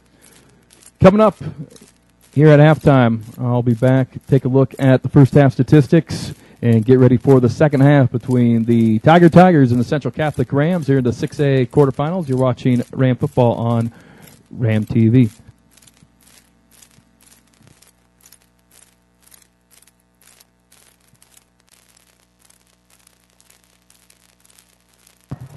So Rick Stupak along with Steve Acton here at Hillsboro Stadium. Halftime score with the Rams leading the Tigers 28-21 as the rain continues to fall here on this Friday after the day after Thanksgiving here. And Steve, you have some halftime statistics. We do, and happy Thanksgiving. I hadn't had a chance to wish you a happy Thanksgiving, and everyone else out there, a lot of families together. My own is down in Roseburg right now, so a shout-out to the Acton family down there. It's been a busy first half, and I hadn't had a chance to do that, but now I'll get to the stats. And, as we mentioned, 28-21 with the Rams leading.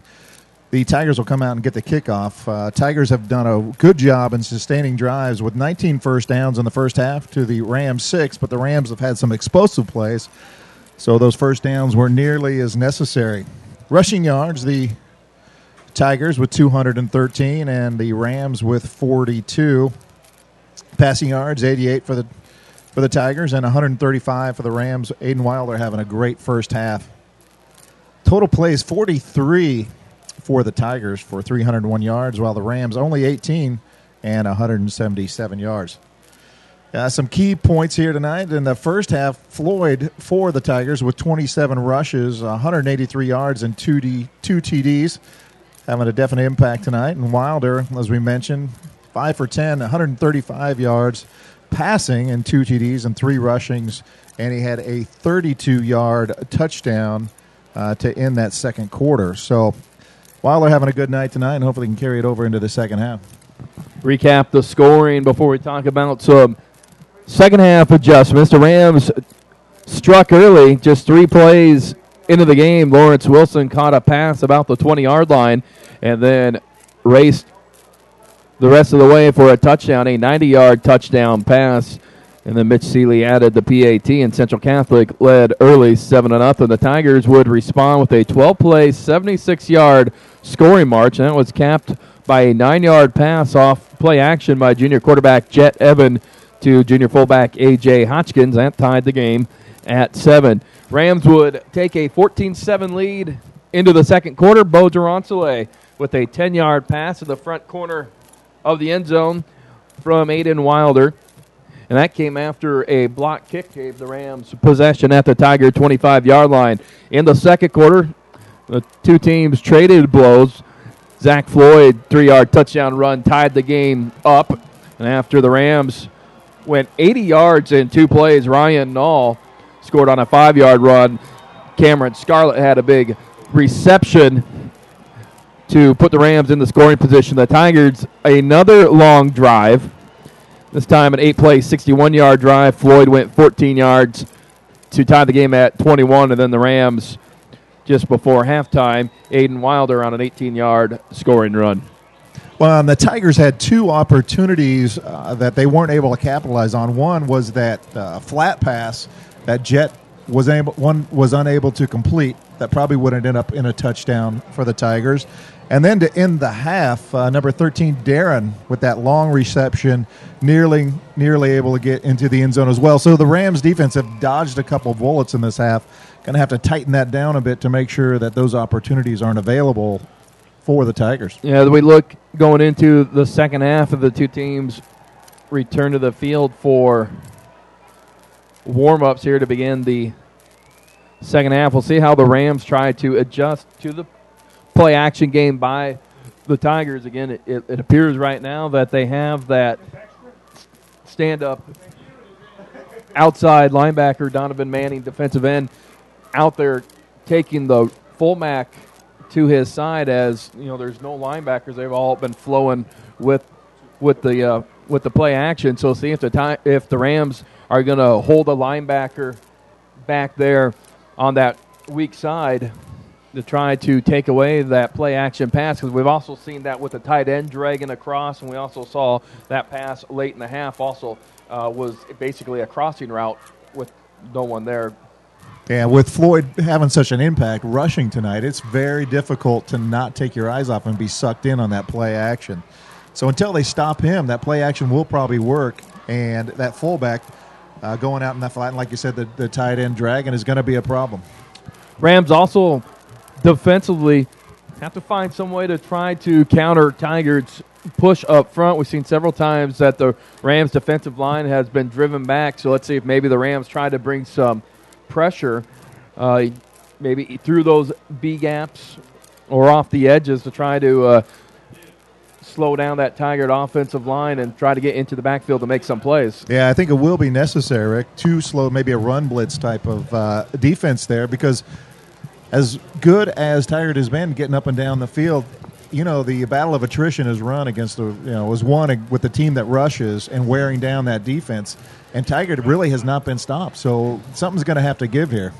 And really, you watch Tigard's offensive line, and it's really just, a big on big, just drive the guy in front of you. And part of what that does when they're able to drive guys down the field, well, there's no lanes for the linebackers to come and try to fill. So I'd maybe look to see trying to send Xavier Griggs or Jacob Hansen off the edge, or maybe we've seen Bo Durantale come down in the box maybe start sending Durantale off the edge, or maybe even bringing Levitt off the edge on the other side. Now, the thing about it, you do leave yourself open to play action, but at this point, kind of like to see Evan Jett try to beat you vertically. He hasn't shown that, so far. It's been his success has come completely off, from play action. Right. In addition, if you're doing that run blitz and he does drop back the pass, you would be applying quicker pressure to Jett, so he'd have to make a quicker decision, hopefully make a mistake.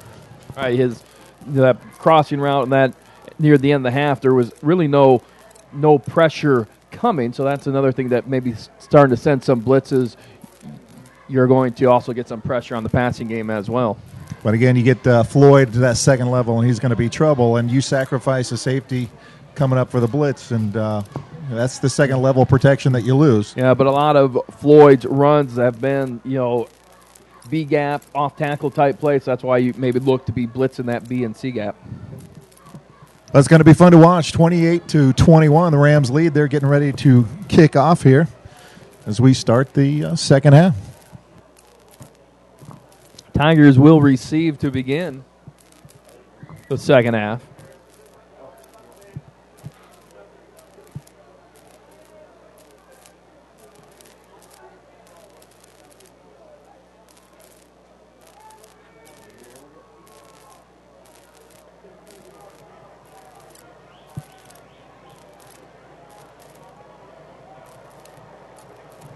Mitch Seeley places the ball on the right hash.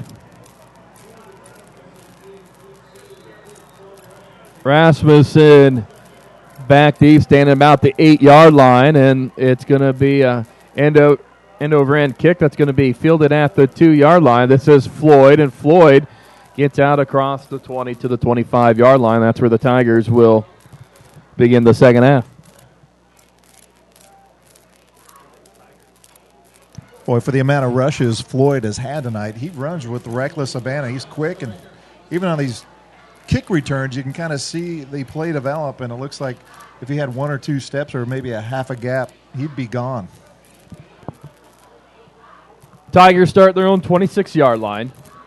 A 28-21 game. Rams and Tiger, the winner, trying to punch a trip to Geldwin Field for next week's 6A semifinals. Southridge Sheldon, West Salem Lake Oswego in action tonight.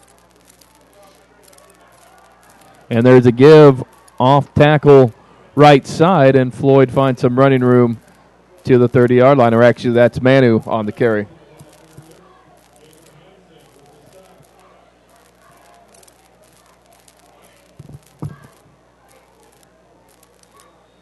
Other game, Jesuit and Sprague, as I was going over those quarterfinal matchups tonight. So the Rams hold Tiger to a 4-yard gain on first down, 2nd and 6.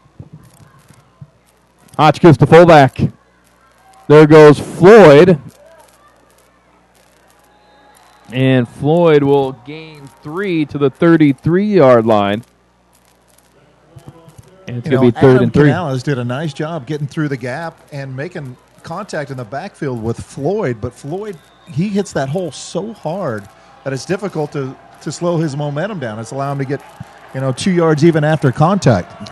Yeah, that's the other thing that maybe you might see the Rams start doing is play some more games in the interior defensive linemen, do some stunts and twists, see if maybe you get offensive linemen chasing defenders, and that may open up some lanes for the Griggs and Hanson to shoot through. Rams stack about 6 on block. Here comes Jett, play action pass, and it is almost intercepted. And there's a situation that's not a bad thing to put a defender one-on-one, because Aaron Washington is about the best there is playing one-on-one. Yeah, and he looked really nice on that play. He made it look easy as he came around the backside of the receiver to come around and knock it away, as opposed to taking the top side and just he almost had that intercepted. 4th and 3 coming up as Levitt back deep. He stands at about the 37-yard line. Floyd, and he's just going to take a step and quickly punch it. It takes a favorable bounce inside the 10-yard line. It's going to be down at the 7-yard line. A 55-yard punt that got about 30 yards off a roll. Yeah, they got the roll definitely on that, but the Rams had to honor that potential fake because it was so effective on that other punt formation that they did in the first half. So they almost gave up the return just to prevent the potential fake. So it's going to be a long field for Wilder and the Rams. 10:16 left to go. Rams going to take over at their own 7-yard line.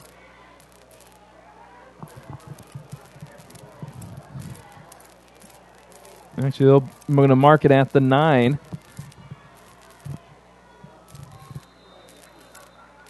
Across the 10 goes the ball carrier as Wilder keeps it.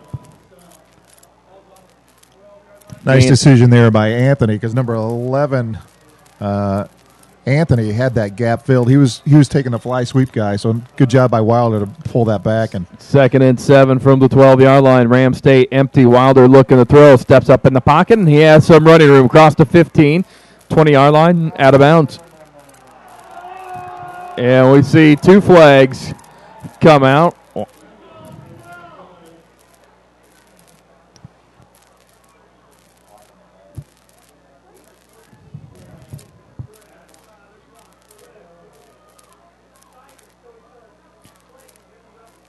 And so what may be a first down may push the Rams back. You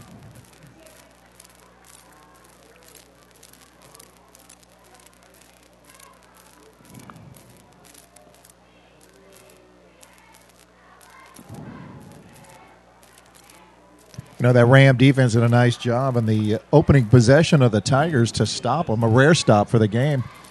But now the offense seems a bit stymied back here at the 9-yard line. So that block in the back, it becomes a spot foul.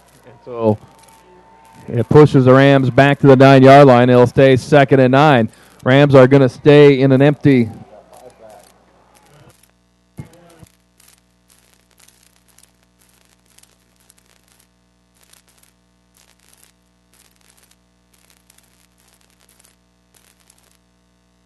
So the Tigers are going to be calling for the encroachment, and that Rams are going to get 5 yards back. It'll now be 2nd and 4 from the 14. Rams showing a quad look here. Saw that earlier in the game. That put Cameron Scarlett with a favorable one-on-one matchup with the corner. We see that corner top of the screen backing off as Wilder picks up the loose snap, and he gets a yard, but not what the Rams wanted. It's going to be 3rd and 3 from, call it maybe the 15.5-yard line. Rams need to get just shy of the 19.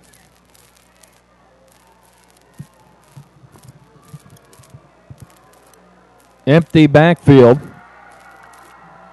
Tigers showing some blitz, and now Wilder escapes that tackle. He's near the first down marker. And it should be a first down. Well, I tell you what, Rick, though, Wilder holding that football like a loaf of bread. He's got to be more careful. That ball is wet. Might have been watching too many highlights of Walter Payton as Ryan Nall's going to check into the game. Well, I tell you what, it's wet, and he's running around.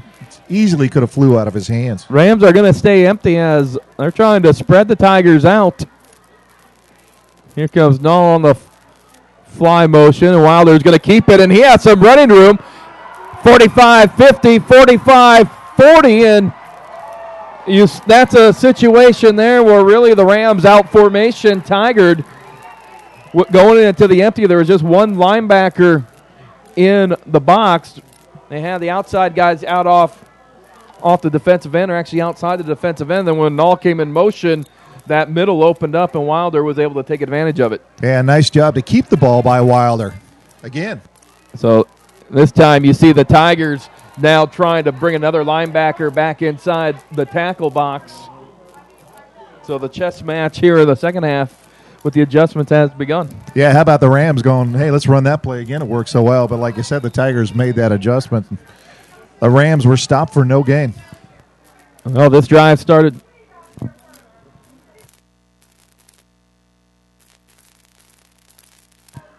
big series for the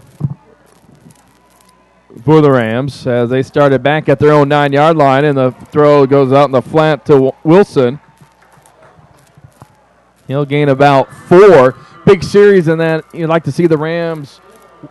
Well, one, they got some field position out of this, starting back at their own 9-yard line. But secondly, big if you can make it a 2-score game. Yeah, it's going to make the play calling a little bit different there for the Tigers if they're able to do that. You know, that play action, like you said, won't work as well knowing that they need to make up 2 scores. 3rd and call it 6 yards. Wilder looking to throw over the middle. Did the defender get there early? Durante looking for the flag, and none's going to be called. It's going to bring up 4th down. Of course, Durante might remember that he probably got away with one at the end of the first quarter. So that's exactly what I was thinking. Is Durante early did a little push off in the end zone to make himself a little bit more open. 4th and 6. Rams stay empty.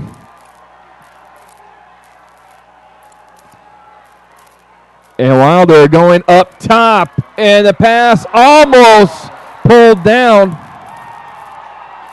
as the Tigers were playing 6 defensive backs back across at the first down marker, trying to prevent the throw up top. But how about that, going for the long ball on 4th and 6. Durante with a valiant effort to try to drag that in after it was deflected, but wouldn't have it as he gets back on the defensive side. Well, the Tigers hold, and then we'll take over at the 37-yard line with 7:11 left to go here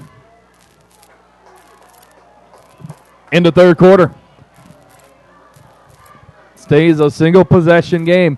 Tigers going in the I formation, and actually they're now going into the Wildcat set as Hotchkiss shuffles out and allows Floyd to take the snap. We've seen this on film study. This is something that the Tigers will go to, and it's probably not a bad call. You can figure how wet the ball is. You always run the risk in the exchange of having that ball come out. So if you're going direct to your weapon in Floyd, you minimize that exchange risk. Gain of about just 3 yards, so the ball on the 40-yard line. Call it a 2nd and 7. I formation. Back to the Wildcat. Hotchkiss shuffle in motion, and here comes Floyd. He's going to go off tackle, and nice job by the Rams to keep him contained. Bottled up for a 2-yard gain, and here comes a big 3rd down. It's 3rd and 4.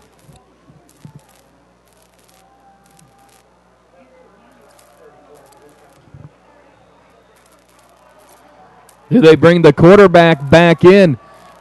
And no, they're going to stay Wildcat formation. It's Floyd going to the huddle. 3rd and 4. 5:52 left to go, third quarter. Rams on top, 28-21. 2 receivers to the bottom of the screen. Hotchkiss, the fullback. Here goes in motion. Floyd on the carry, trying to get outside. Finds a seam across the 45. Where is the spot going to be? It's either going to be a first down or we're going to have a 4th and 1. The spot's going to be short of the first down. 4th and 1, 5:20 and counting, third quarter. Jet going to return to the lineup. Yeah, the Rams fan realize what's at stake right now. Most of them are on their feet cheering for the Rams on this 4th down at midfield. Receiver to the bottom of the screen. I formation. Reverse pivot. Floyd on the carry. And second effort is going to get him the first down and more across. Well, right about midfield is where the sticks are going to be moved to. Boy, Ricky hits that hole so fast and so hard and keeps those legs driving. It's very hard to stop him in the backfield. So the Tigers will have 1st and 10. They're at midfield. Floyd over the 200-yard mark for the game.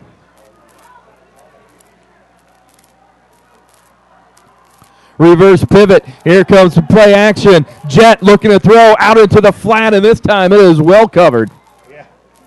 They had 3 Rams on that one, making sure that that flat pass wasn't open again. Again, that was the tight end that was dragging across the field. Had Levitt and Durantale out there.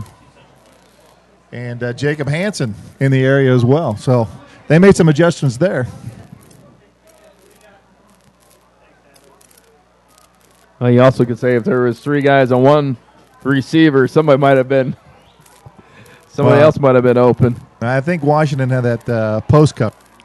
Quick pitch goes out to Zach Floyd. He's across the 40, or rather across the 52, about the 47-yard line. It's going to bring up a 3rd and long situation. So here comes what the Rams defense have wanted to get the Tigers into, and they have not been able to do it a lot tonight. A 3rd and 7 situation. Yeah, like you said, stop them on first down or win first down is a key. And 3rd and 7.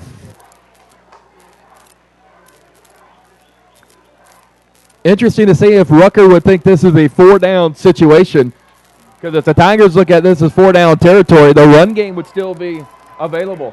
Definitely the run game in play. And Tigers going to take a timeout to think it over. 3:48 left to go, 3rd quarter. Central Catholic 28, Tigard 21, a trip to the semifinals on the line.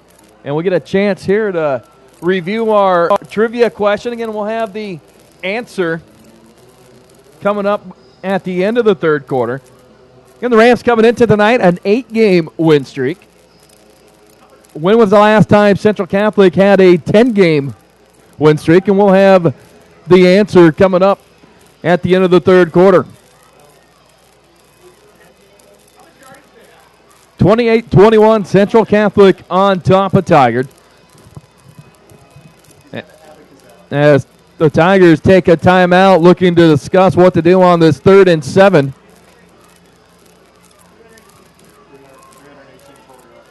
I tell you, Rick, you kind of get the feel that the excitement's starting to build as the clock's running down. And here we are, 3rd and long, and a chance for the Rams to maybe try to take this away from the Tigers.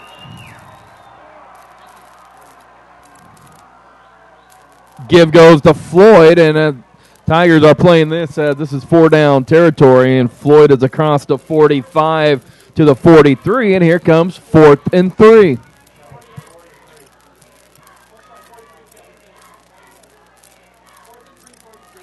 .330 left to go.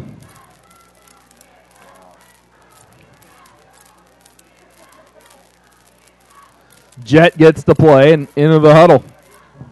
8th play of this drive. They started back at the 37-yard line with 7:11 left to go. Tigers have possessed the ball for almost 4 minutes. 4th and 3. Play action. Jet looking it out into the flat, and it is complete.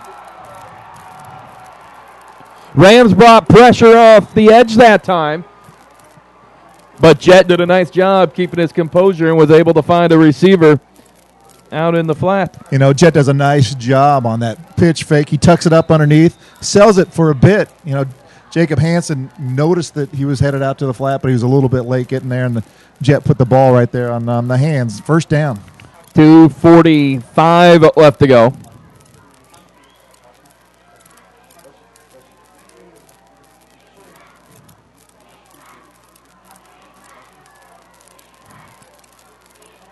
Jet under center.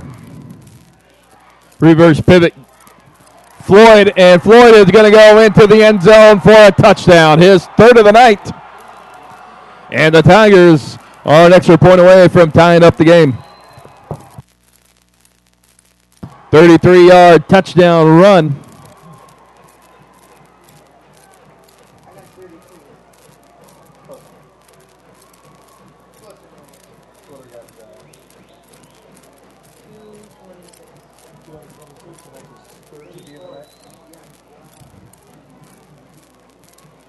Here comes Davis on to attempt the extra point. The kick is up on the way and good.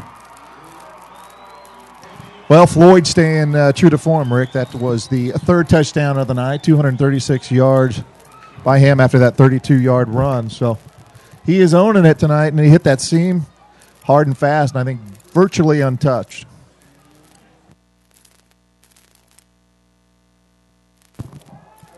Tigers go 63 yards in 9 plays. They take 4:47 off the clock as Zach Floyd now over 220 yards rushing on the night. You know, we had them at 4th and 2. They get that first down, and the next play from scrimmage is a touchdown. A little bit of a letdown there when it looked like the tide could have turned if the Rams were able to stop those Tigers on that 4th down. Well, it'll be the Rams' turn now to answer.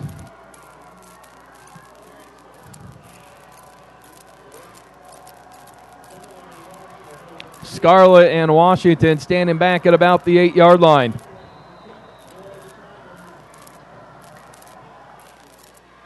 And the kick is going to bounce at the 13, and Scarlett lets it bounce around, picks it up at the 10.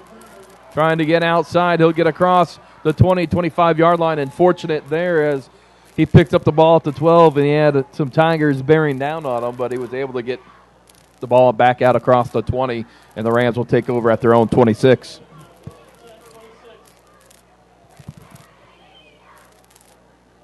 .217 left to go, third quarter, 28-28. Our 4th tie of the night. Great game. It's a great game to watch. We've had no lead changes. The Rams scored early. The Tigers have not had the lead tonight. Rams go empty. And now we see Tigers defense. They switch to a 3-man front. It's almost like a 3-3 look there by the Tigers, but a lot of running room up the middle as the Tigers are trying to defend against that fly sweep.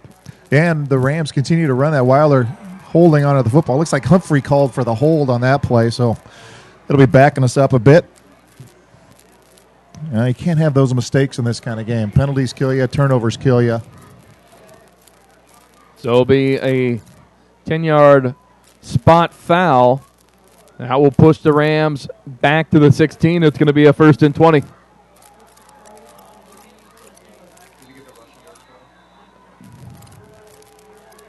.209 left to go.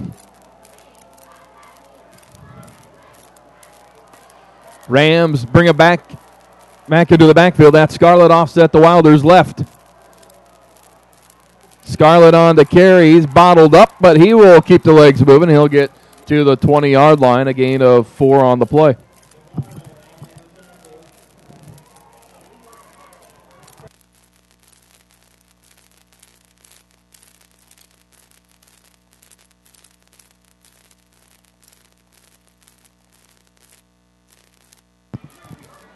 Ryan Nall back in the game. He's offset to the left. Here comes the fly motion. Play action off of it. They try to set up a screen to Nall. Nall trying to get outside. Nice job by the Tiger linebacking crew there. They were able to pick up the screen pass coming. And he's a tough guy to bring down, too, Nall. Big guy, but it was a little slow to develop, and those linebackers were able to react. 3rd and 14 for the Rams. They are at their 22-yard line. 3 receivers to the bottom of the screen. That's Durantale and Oglesby behind Wilson. Nall offset to the right. Zach Davis, the single receiver at the top of your screen. Wilder feeling pressure, rolling out, now throwing it downfield to Oglesby. Oglesby has the ball go between his hands. He had a shot at about the 34-yard line. Can't make the catch. Boy, how about Wilder heaving it down the field like that? And you're right, Oglesby did a nice adjustment on his route to get to where the ball was coming down, but it went right through his hands. You can tell by Holden's reaction, too. He believes that's a pass he should have caught. And now it's going to bring up a punt situation for the Rams.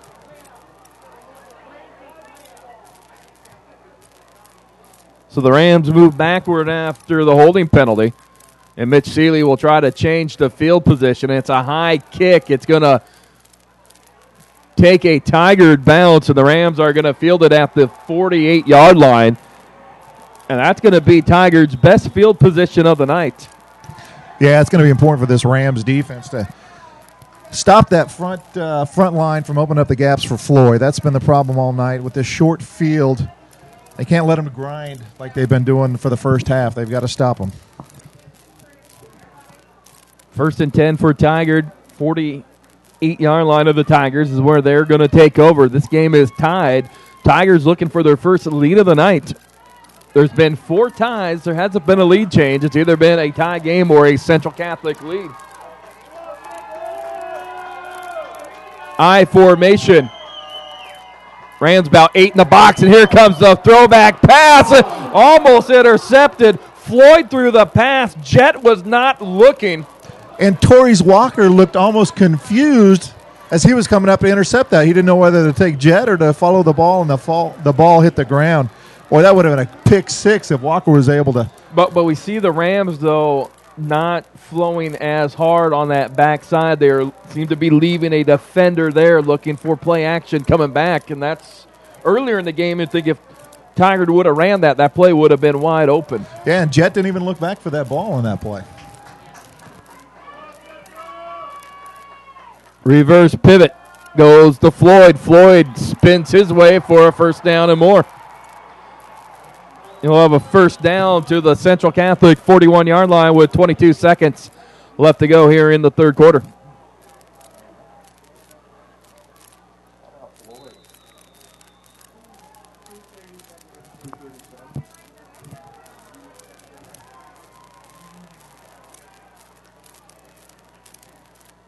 Double tight I formation.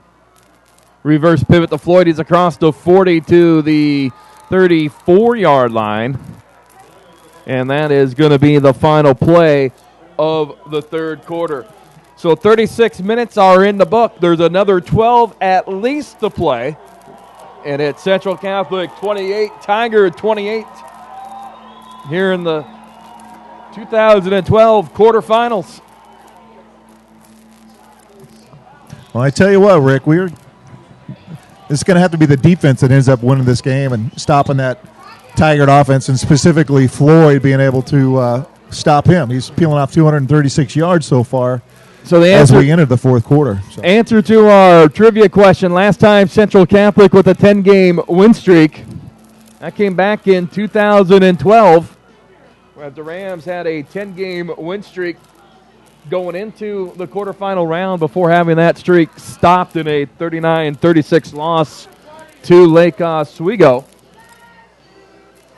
And Lake Oswego, West Salem winner, awaits the winner of this one at Geldwin Field next week. Last time we saw that was a 14-7 Lake Oswego lead. That one being contested down on the black turf of West Salem.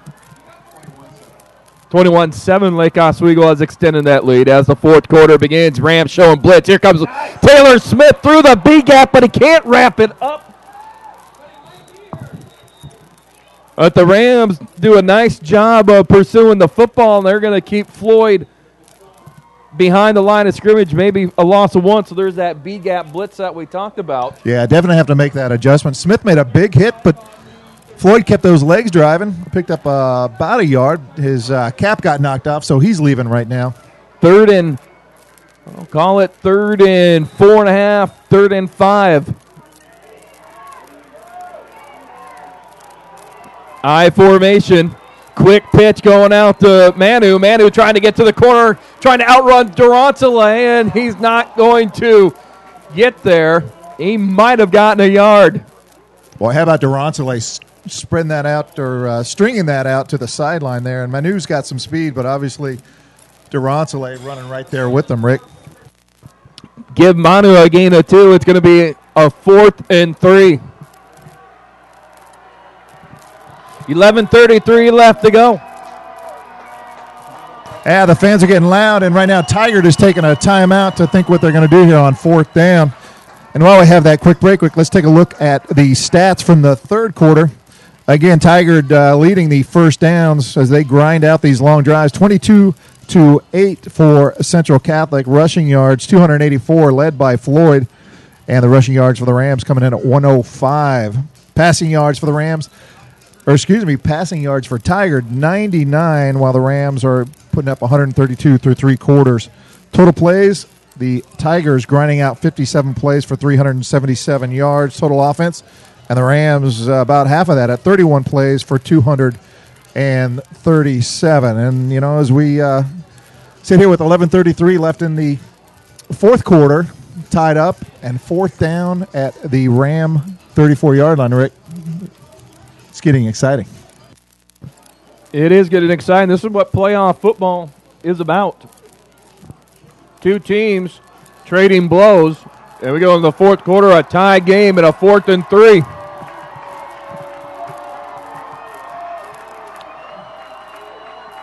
I formation. Double tight, receiver to top of your screen, reverse pivot. Here comes Floyd, and maybe for the first time tonight, the Rams are going to come up with a big stop on Zach Floyd. Right now, it looks like the spot is short. And it is, and Central is going to take over. What a huge lift for that Ram defense, who've had the Tigers run all over them all night long. And it's 4th and makeable for the Tigers. Obviously, they've been doing it all night, those 3 or 4-yard runs, but the Rams stuffed the gap and got the ball back. So 11:27, momentum is shifted to the Rams. Rams are going to take over at their own 32-yard line. At 11:27 left to go. We're in a tie game. Rams have been running a lot of empty sets here in the second half, but now they're going to go to a 2-back set as both Scarlett and Null are in the game. As Tigard in a odd man front, they're still trying to defend the fly sweep out there. Let's see if the Rams maybe try going up the middle. And here comes Scarlett. He's across the 35-40. Yeah, you pointed that out, Rick. They had 2 down linemen. Everyone else was standing up trying to figure out what that play was going to be. So it's nice to see the Rams make that adjustment as they start this series. Give it a gain of 9. Tigard really with 5 in the box right now. And Scarlett gets to the outside, and he's inside Tigard territory. He's running with some emotion there. He turned that corner and turned on the Jets, hoping to split the 2 defenders and squeeze through for the touchdown, but he's running with some emotion. Tigers showing blitz in the B gap. And a little miscommunication there. Not sure if everyone was on the same page what the play was because it was very awkward looking. That's a good word to describe it there. Well, Ryan Nall turned around and ran right into Wilder, who was trying to find a hole. I think we needed to credit Nall on the tackle on that one. Dolan Levitt now into the game. Rams with 2 receivers at the bottom of the screen. Here comes Levitt. Levitt trying to cut back, keeps the feet moving. He'll get across the 45 to about the 44-yard line. It's going to be a 3rd and 10.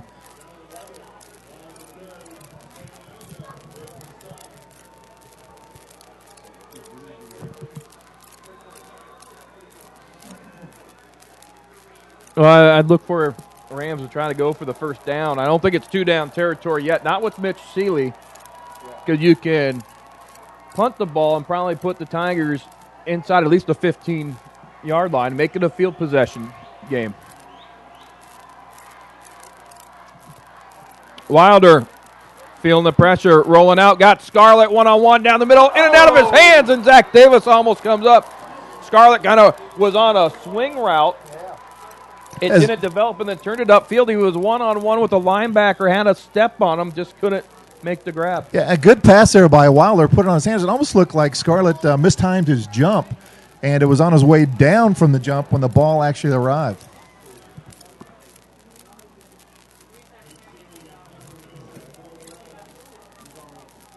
So Rams appear to be ready to punt the ball away. And there's a high spiraling kick.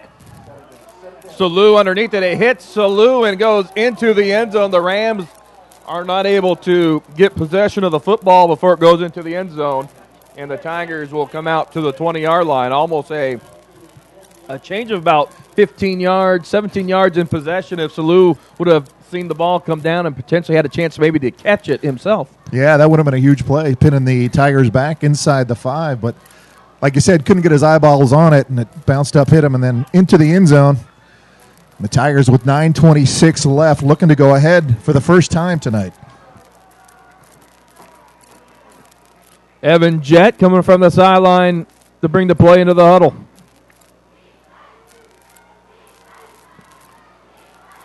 And now the Tigers with a double tight empty look. And it's Zach Floyd, and Floyd still with the ball. He's across the 40. They go to the Wildcat, and Washington chases him down near midfield. And the question was, did they break with 12? It looked like to me Jett had come into the huddle. And Jett was on the sideline. So perhaps the Tigers caught a break there. They have ball near midfield. They're at the 49-yard line with 9:05 left to go. Again, it's a Wildcat look with Floyd in the backfield as the quarterback and a double tight end and two receivers to the bottom of the screen. Floyd looking to follow the pulling guard around, but the Rams able to bottle it up.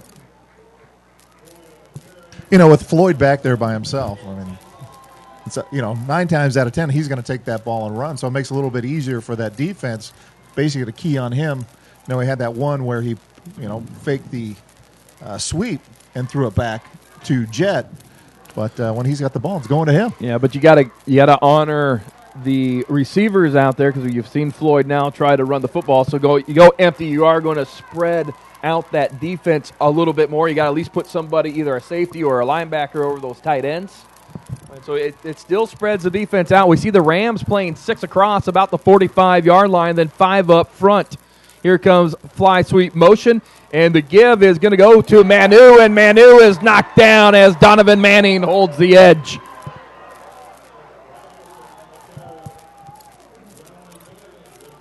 Boy, how about the Rams defense? The last 2 series, they've been holding their own and shutting down the regular prolific offense of the Tigers down. So a 3rd and 10, Rick. 3rd and 10 as the Tigers change personnel. Evan Jett is going to come back into the game. 7:30 now left to go. This is what late November is all about. Well, I tell you, it's fun. It is fun. I formation. Jett back in the game. Looking to throw, and the play is going to be blown dead, so we should have a procedure penalty. And they are going to be late shuttling people in and out. It's going to be a delay of game. And so that's a sideline issue there. You have to know what you want to run, at least have 2 or 3 plays in the back of your mind, know what you want to run. If it's going to be a passing down, we're going to bring this personnel back in. And it looks like the Tigers were slow making the change. And this 5 yards forces their hand. You almost have to pass to make it at least 4th and manageable. That is the one penalty I cannot stand is delay of game calls. Well, that's because you're a coach, and it's usually the coach's fault at that point. 3rd and 15 from the 44-yard line. The Rams trying to get a stop. Washington pulling off.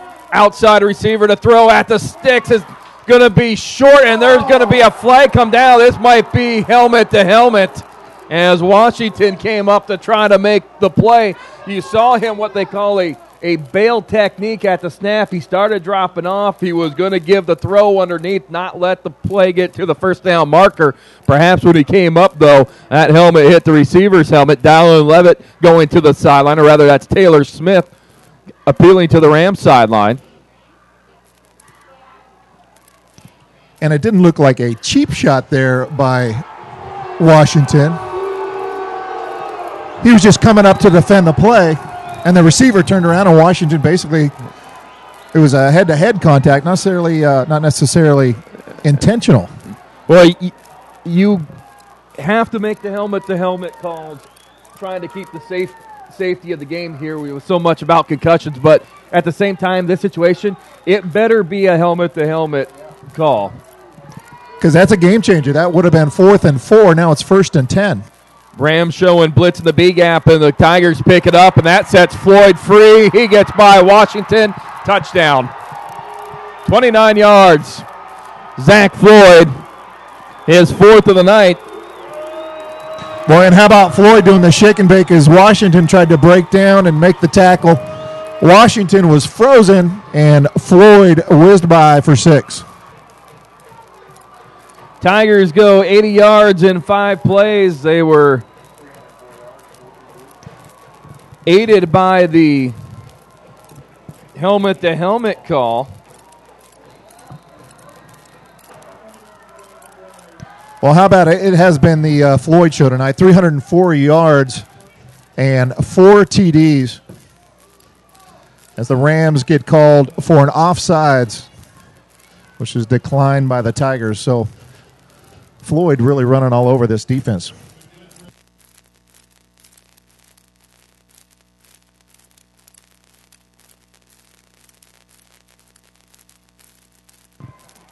Kick is on the way and good. And with 6:49 left to go, the Tigers have their first lead of the night, 35-28.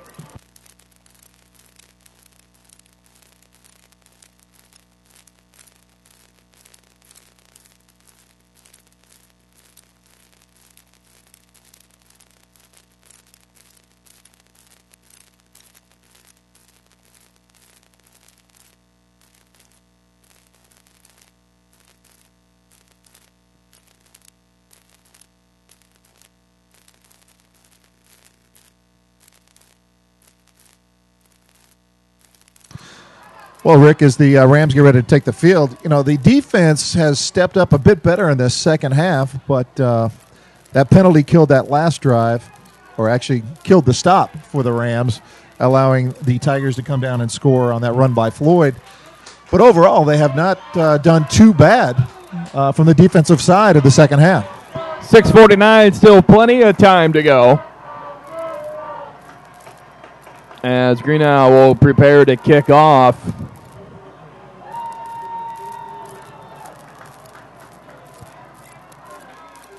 And it's going to be kicked to about the 15, and the Rams let it bounce, and here comes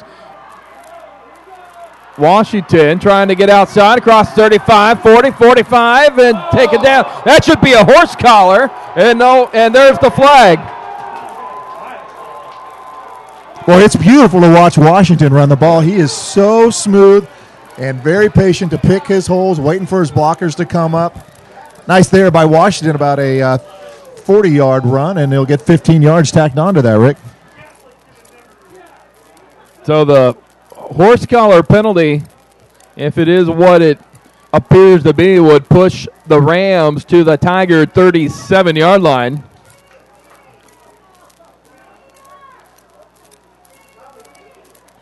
And the officials still seem to be talking about the call. And it is a horse collar penalty on Tigard. That is going to put them,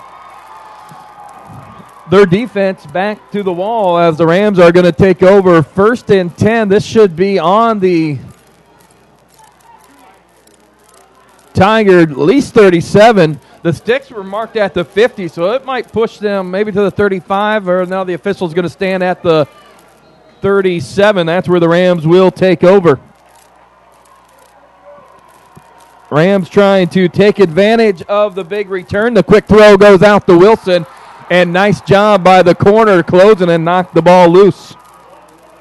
They got to be careful with that long pass over there because Floyd is quick, and he's getting up close on Wilson. If he had another step, he could have picked that off and gone for 6. 6:32 now left to go, 2nd and 10. Rams in a 2-by-2 set.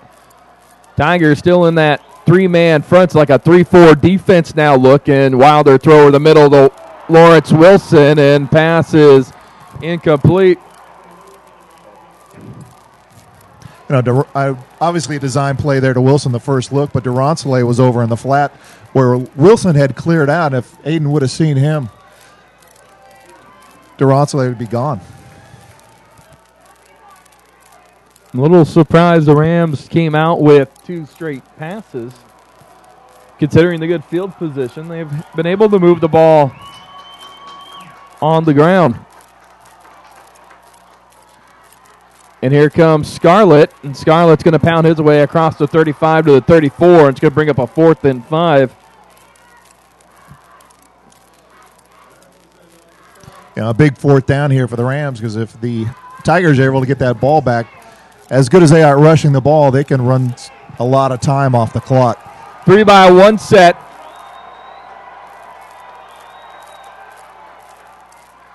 And looked like nobody was ready. Now Wilder having to throw it out, and the pass is going to be incomplete to Zach Davis, as the Rams appear not to be on the same page.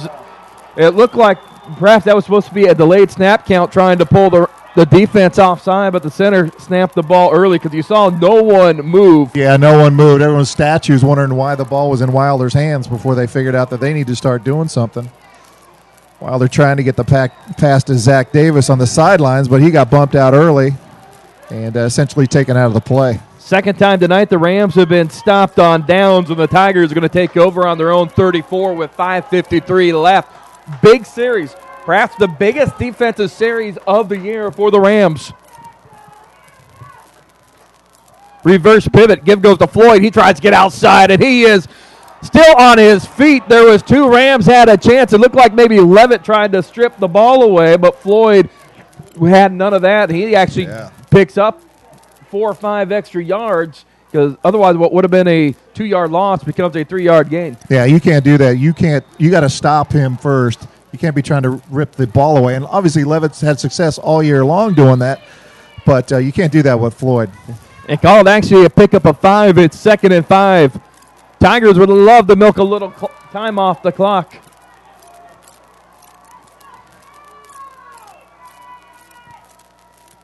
Counter. Floyd bottled up. He'll get a yard. Yeah, those Rams, that Ram defense, they're bringing everything up inside the box within about 9 feet of the ball. So you run the risk then of Floyd breaking through that first level and getting past the second and gone, and that would pretty much end it for the Rams season. 3rd and 3.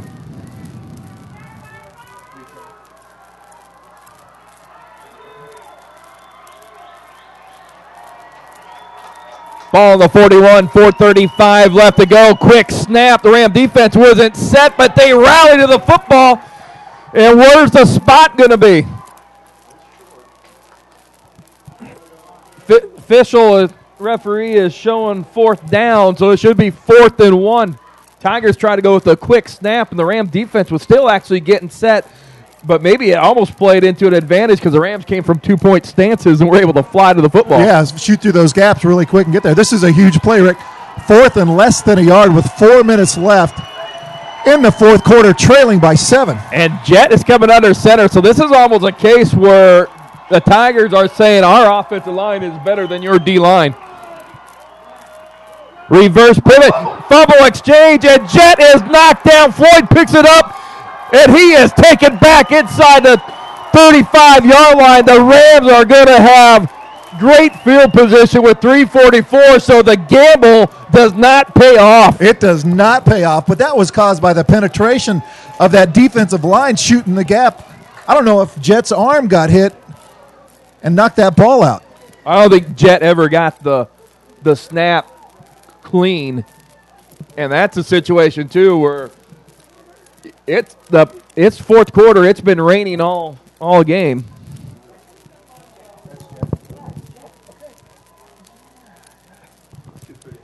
Christopher Parker pointing out there that is Floyd. Looks like Floyd down on the field there, injured after that play, but he's walking off onto his own power. But the Rams taking over 3:44, Rick, trailing by 7. A lot riding here. And here's the case, be patient. 3:44, a lot of time, especially when you have only 35 yards to go. And the Rams have shown the ability to quick strike. They're going to come out in a 2-by-2 set. Here comes the fly motion, and the give goes to Scarlett. Scarlett's going to get to about the 31-yard line. It'll be a gain of 4 on the play. And you got to avoid the mistakes, the penalties, and possible turnovers.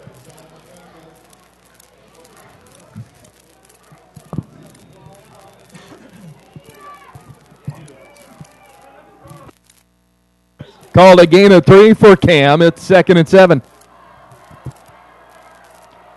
Bunch set to the bottom of the screen.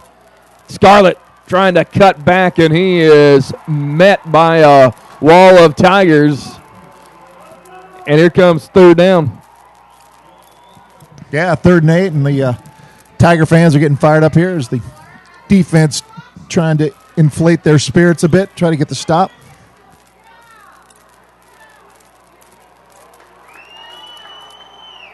Tigers show 3 over the trips. Wilder on the sprint out, and it's in and out of the hands of Oglesby, and it's going to be 4th down. Perhaps Holden was trying to look upfield before securing the football. Yeah, I think it was only up the field about 5 yards, so he would have, had to pick up 3 on his own had he caught that pass. Rams go to 2-by-2 set. The Tigers showing 4 across. It's a throwback, wide open at the 15, 10-5, touchdown, Central Catholic. How about that ball by Wilder? Nice touch on it. Because, Scarlett, it took a long time for it to get there. He put a nice touch on it. Nice catchable pass by Wilder. And the Rams an extra point away from tying this game against Tigard with 2:35 left in the game.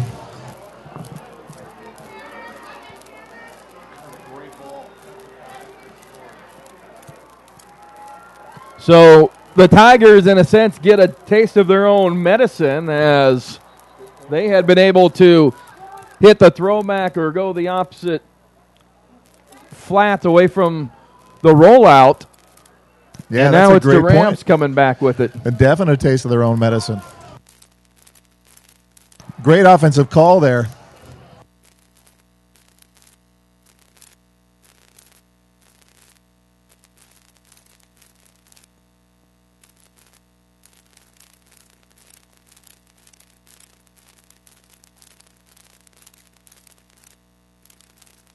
And a bobbled snap. Kreiger trying to run out. Throws it up in the air. It is knocked incomplete.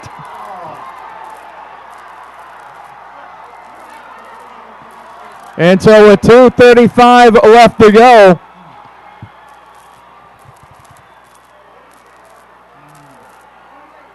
the Rams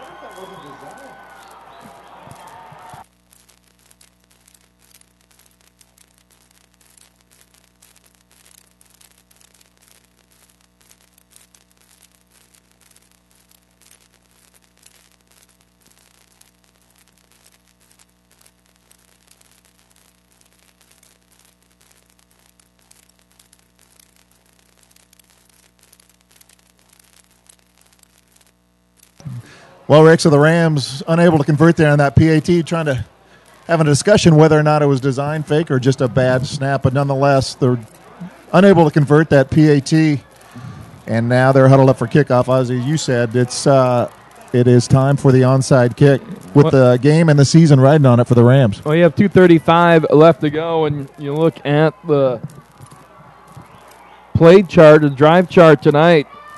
Rams have only forced 2 3-and-outs. Actually, 3 3-and-outs. They had a 3-and-out on that last possession. But that's out of 9 possessions. So, you got to be thinking that you haven't done that consistently tonight. So you really need the onside kick here and get the ball back. And that's what the Rams are lining up in, Rick and Seeley. And they get looking for the bounce, and the Tigers are going to field it at the 49-yard line. So the Rams have 3 timeouts and 2:34 left to go. Well, stranger things have happened, and the defense has done well in penetration. In fact, they caused the fumble on 4th down that led to the Rams' last touchdown. So we're going to need a dose of that here on this last series.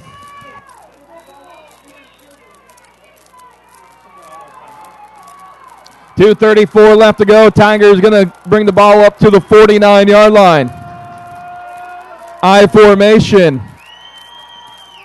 Reverse pivot, and Floyd will get across midfield to the 48. Now the question is, when do you use the timeouts? And the Rams are going to take them right now. Good job there by the Rams to hold Floyd to only a 2-yard pickup there. But this is the series that's going to make or break it if they don't stop them here. Looks like Tigard will advance and the Rams will go home. We're hoping for a miracle. And Floyd being a workhorse tonight, averaging 7 yards a carry. Tigard, 2:28 left from going to the state semifinals for the first time since 2003. Rams trying to get back there for the second straight year. And here's why you play that preseason schedule is for situations like this. Yeah, that schedule, Sheldon, Lake Oswego, Jesuit, really testing the team early. And I hope it works, like you said, right now for the Rams. So here's where you make the stop and you make something happen.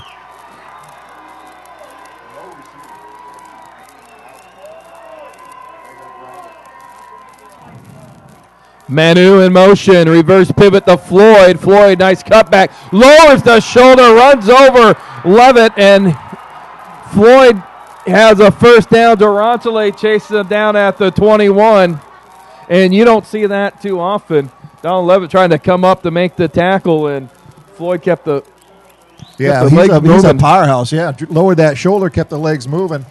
Thankfully, Durantale saving the touchdown there, but that clock continues to tick with 2:19 left and only 2 timeouts now for the Rams.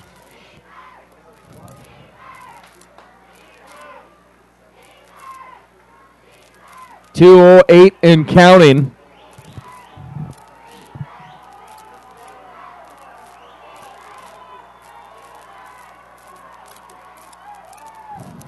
Reverse pivot. Floyd bottled up at the 19, and the Rams are quickly going to use their second timeout. They'll have 1 left.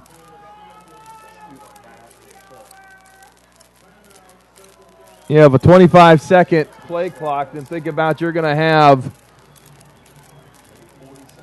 a 7-8 seconds if you can stop the run play in a hurry. So if you can get a stop here, maybe you take 3 or 4 seconds off the clock. You'll have to use your final timeout with 1:49 on third down. You could potentially get the ball back with maybe a minute left to go. A first down, and it seals the game. Now, here's something you can think about, too. We saw it last year in the Super Bowl. Do you let Tigard score in order to get the ball back? In order to get the ball back, because if they kick the extra point, it's still a 1-possession game. You would have to go down and score and go for 2. If you don't stop them, and that's not a bad call. Because if Tigard gets the first down and use your timeouts, they can just take a knee. Yeah, it's a good call. It's hard as a coach to let the other team score.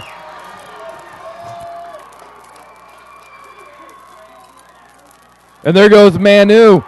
And I think the Rams are just going to let him score. And the penalty marker comes out at the 11-yard line.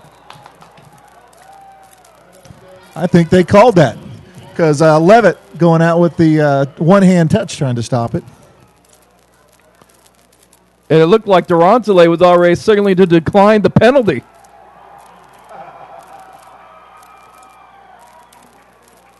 Wow, a bit of strategery. A nice call there, Rick, to point that option out for the fans on Ram TV. That's why we have the experts in the booth, or the expert in the booth.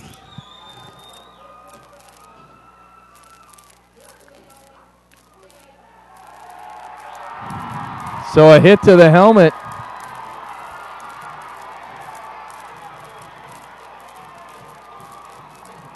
So Manu scores from 19 yards out.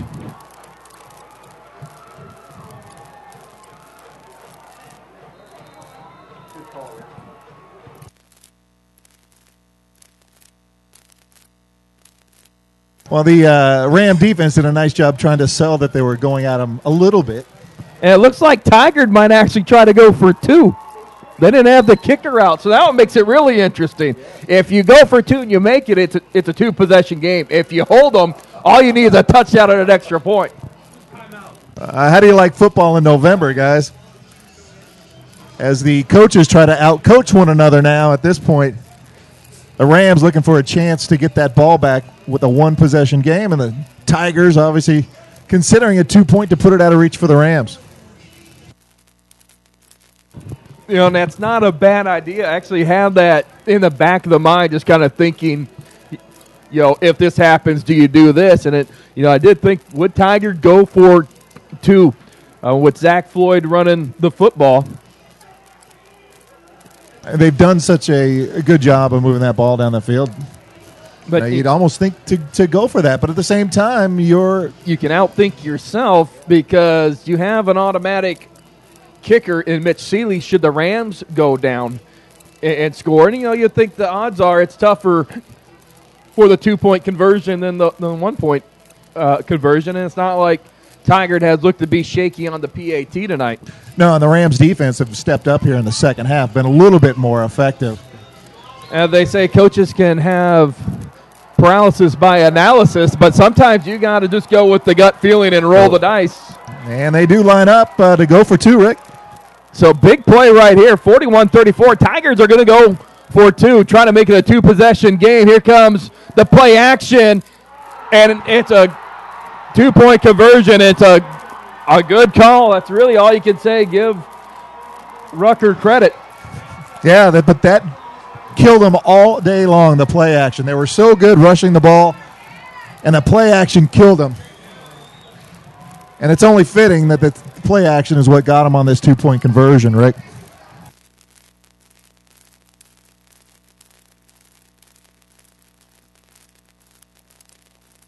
Well, stranger things have happened, obviously. We have a very prolific return team in Scarlett and Washington.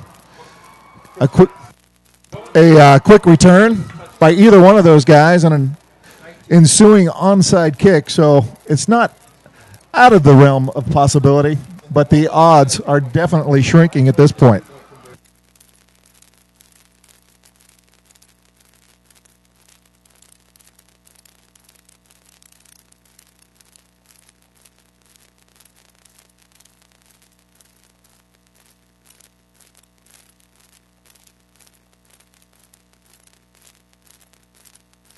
So 43-34, the Rams appear to let the Tigers score in hopes of getting the ball back, and then the Tigers, they tried to go for the 2-point conversion.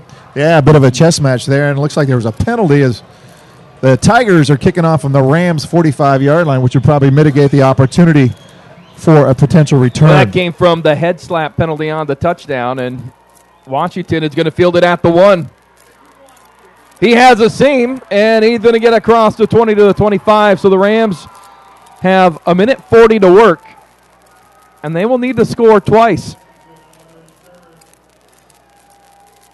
It's not out of the realm of possibility considering the plays that they were able to, the long plays that they were able to put together tonight. But obviously these Tigers are going to adjust their defense, putting a few people back anyway to stop that long play. Well, we've seen crazier things have happened.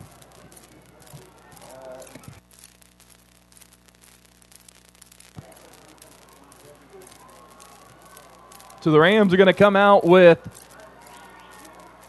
4 receivers to the top of your screen. Scarlett is the single receiver to the bottom of your screen. The corner playing about 15 yards off. There's a quick out, up, and now goes to Scarlett. Just overthrown. Good play call there. Great play call. Scarlett was open, sold that out, and took the up, like you said.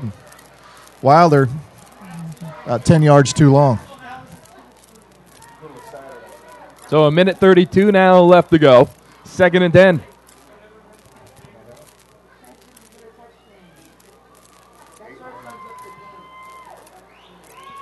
Again, 4 receivers at the top of your screen. Scarlett on the bottom. Quick out to Cameron, and it's incomplete.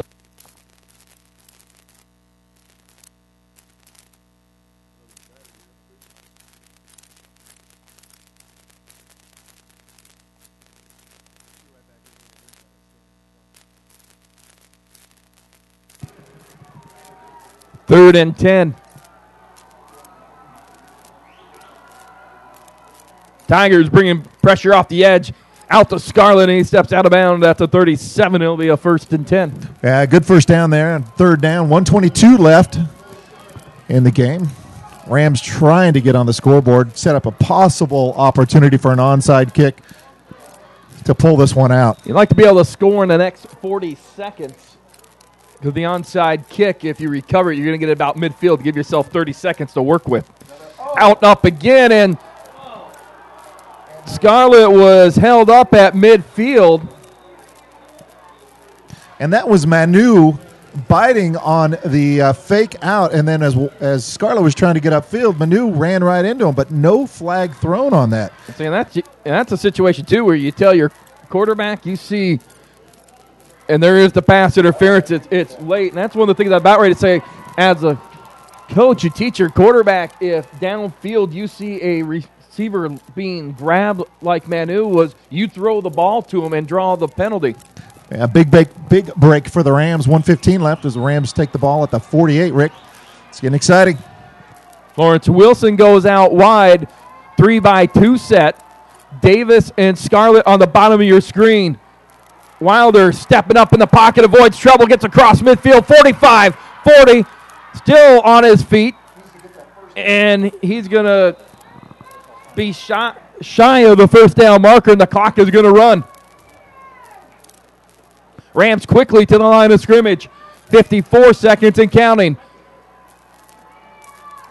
Wilder feeling pressure, steps up, going deep for Scarlett, and it is knocked away at the last moment. It's going to be 3rd and 1.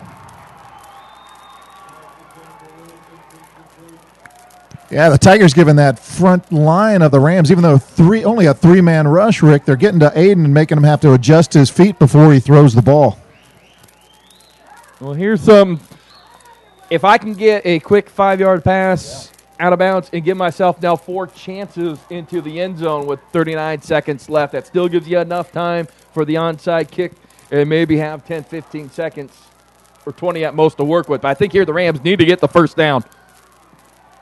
And they do, and Wilson makes one tackler miss, and he'll pick up 10 extra yards. And now, how about this, stop Rick? the clock. Do you take a shot at the touchdown, or do you bring Seeley out right now to get the field goal and then go for that onside kick? You need a field goal and a touchdown to win it. Well, the touchdown's harder to get.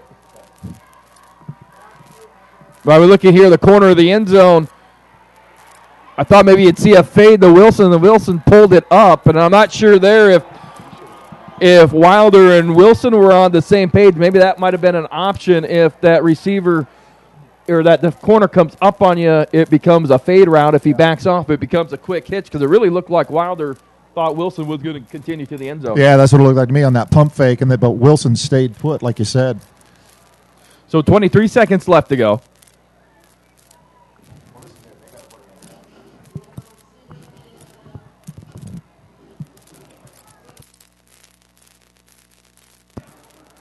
Tigard was calling for an intentional grounding in the white hat, announcing there was a receiver in the area.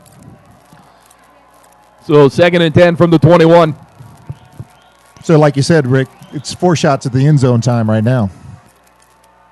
Wilder, quick throw, and off the top of the hands. 18 seconds left now. So 3rd and 10, 18 seconds left to go. 43-34.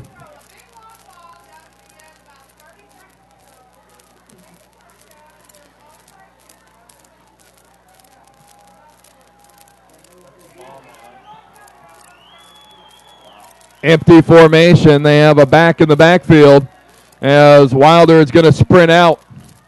And his pass is high. And with 11 seconds left, Rams now they either have to kick the field goal or go to the end zone, because either way you're going to have to do the onside kick. And Steve Pine is going to call a timeout to talk it over. It would be a 39-yard field goal attempt from the spot here. which would essentially take probably 5 seconds off the clock, giving the Rams 6 seconds on the onside kick. And you would have a chance to recover the onside kick and throw a Hail Mary. One play. But it's a moot point, obviously, if the Rams can't put any points on the board on this play. And Seeley is on the field, so it looks like the Rams are going to attempt the field goal. And as, really we look here in the final 11 seconds, should things hold, it's really a case here of Tigard just making one or two more plays than Central Catholic. You think about really the number of passes that could have been caught tonight. Yeah, there was a lot of drop passes tonight that went through the hands. And obviously it's a wet ball, so you had a little bit of an excuse. But nonetheless, you got to make those plays.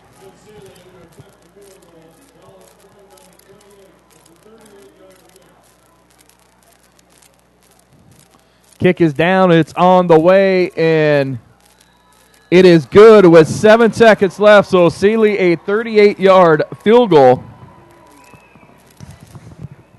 Well, truly a nail-biter tonight here as the Rams keep hope alive. Hopefully this onside kick will yield results, and we'll see one more play, either the last play of the Rams season or the play that keeps them going through the playoffs.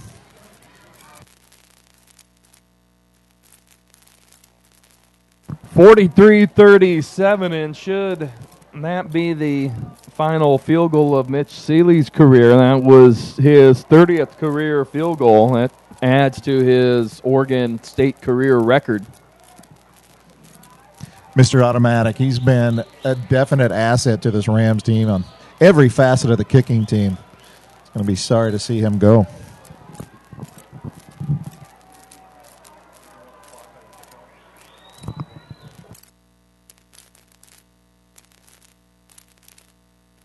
So 7 seconds left to go.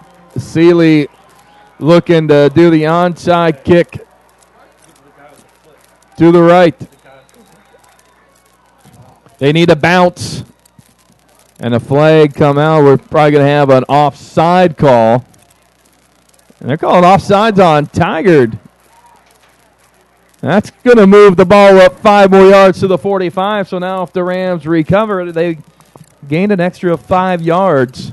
And with Wilder's gone, that's within his range to drop that ball into the end zone, should the Rams get the ball.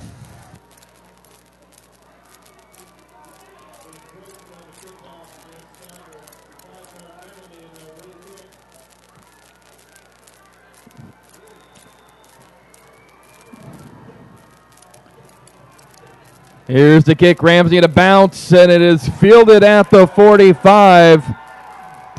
And how fitting is that, Rick? It's Floyd grabbing that onside kick.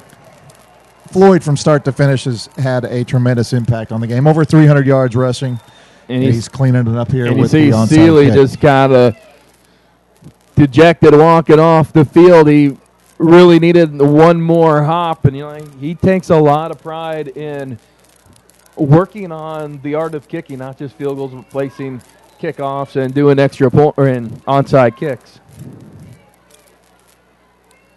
So it should just be a simple kneel down.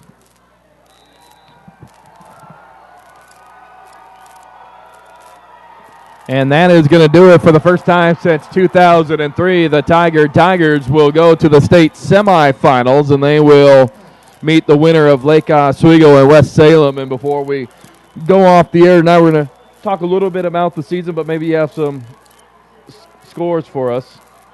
Yeah, I do have some scores coming. I'm going to refresh the screen, make sure that we got the most up-to-date information here. And let's see. Sheldon running away with it against Southridge, 62-27. Lake Oswego, obviously, in the fourth quarter there, leading West Salem 28-7. A game that looked close in the first half. Lake Oswego has taken control there. And Jesuit also taking control of Sprague. So we see the number one seeds, with the exception of our Rams, getting the business done. Yeah, so actually all those games look final. So set in the semifinals next week, it will be Jesuit and Sheldon, and then Lake Oswego taking on Tigard. The Rams are going to finish the year 9-3, and certainly probably some definitely, there's going to be some disappointment. The Rams are hoping to get back to the semifinals for the second year in a row. But you look at the positives. Here's something that the program hasn't done in 10 years, and that's make it to the round of 8 for the second straight year. So certainly need to have some congratulations to the Rams. Absolutely, the Rams and the coaching staff. It's not easy to rebuild these teams as your seniors leave. And Coach Pine and his team has done a great job in playing up these younger players to allow that success to continue year over year. The Rams have nothing to be ashamed about. This was a fantastic game. They were in it all night, with the lead at times. But that grinding offense of Tigard and Floyd, they just couldn't stop it. Unfortunately, a end of the career for seniors such as Bo Durantale, Lawrence Wilson, Xavier Griggs, Mitch Seeley, Quentin Fulcher, just to name a few. Taylor Smith, Dallin Levitt, who came in, Smith and Levitt last 2 years. And there's more seniors as well. But, certainly want to say congratulations to them on an outstanding career. Yeah, he gave a lot of pleasure to a lot of Rams fans over the years, those seniors, as you mentioned. It'll be difficult to see them go, but they leave a legacy behind as the other players behind them work to try to maintain that standard of play that all those players that you mentioned were able to do over their careers here at Central. Well, we'll look ahead briefly to the next year, look at who's coming back, and it starts with the junior quarterback, Aiden Wilder, who went over the 4,000-yard mark for his career tonight. And though he finished 10 of 30 for 215 yards, he was just shy of 2,000 for the season. But also coming back, you're going to have Ryan Nall, who will be a senior next year. Cameron Scarlett will be a junior. Zach Davis will be a senior, and hopefully get a healthy Chase Cole back next year as well. Yeah, exactly. Some good talent coming up. And like you said, Aiden Wilder coming back, he's already put up some great stats, having played so much his freshman year. He's seasoned. He's seen it all. And with him being a team leader, it's going to be interesting to see how far, again, the Rams can get. Hopefully we can get maybe a crown one of these days because they've got the talent to do it. So, unfortunately for Central Catholic, their season comes to an end on a rainy night here in Hillsboro as Tigard knocks off Central Catholic 43-34. Be sure to check the Central Catholic website for a list of basketball games that we will carry on Ram TV this year as head coach Dan Munson and Sandy Dickerson, their squads look to be competitive in the state this year. I want to say thank you to Chuck Blickel, who worked the camera for us all year long, Kevin Ramsey, our engineer on the computer, Christopher Parker, our statistician, and Steve Acton, who helped me all year long. Steve, I appreciate all your help, and it was a lot of fun working with you again. Likewise, you do a great job of getting the information all the way down to the minute on some of your stats, so fine job there, Rick. So for everybody here at Ram TV, I'm Rick Stupak. Thanks to all you for making us the 20th most viewed webcast in the country. Have a happy holidays, and we'll be talking to you during basketball season. Good night, everyone.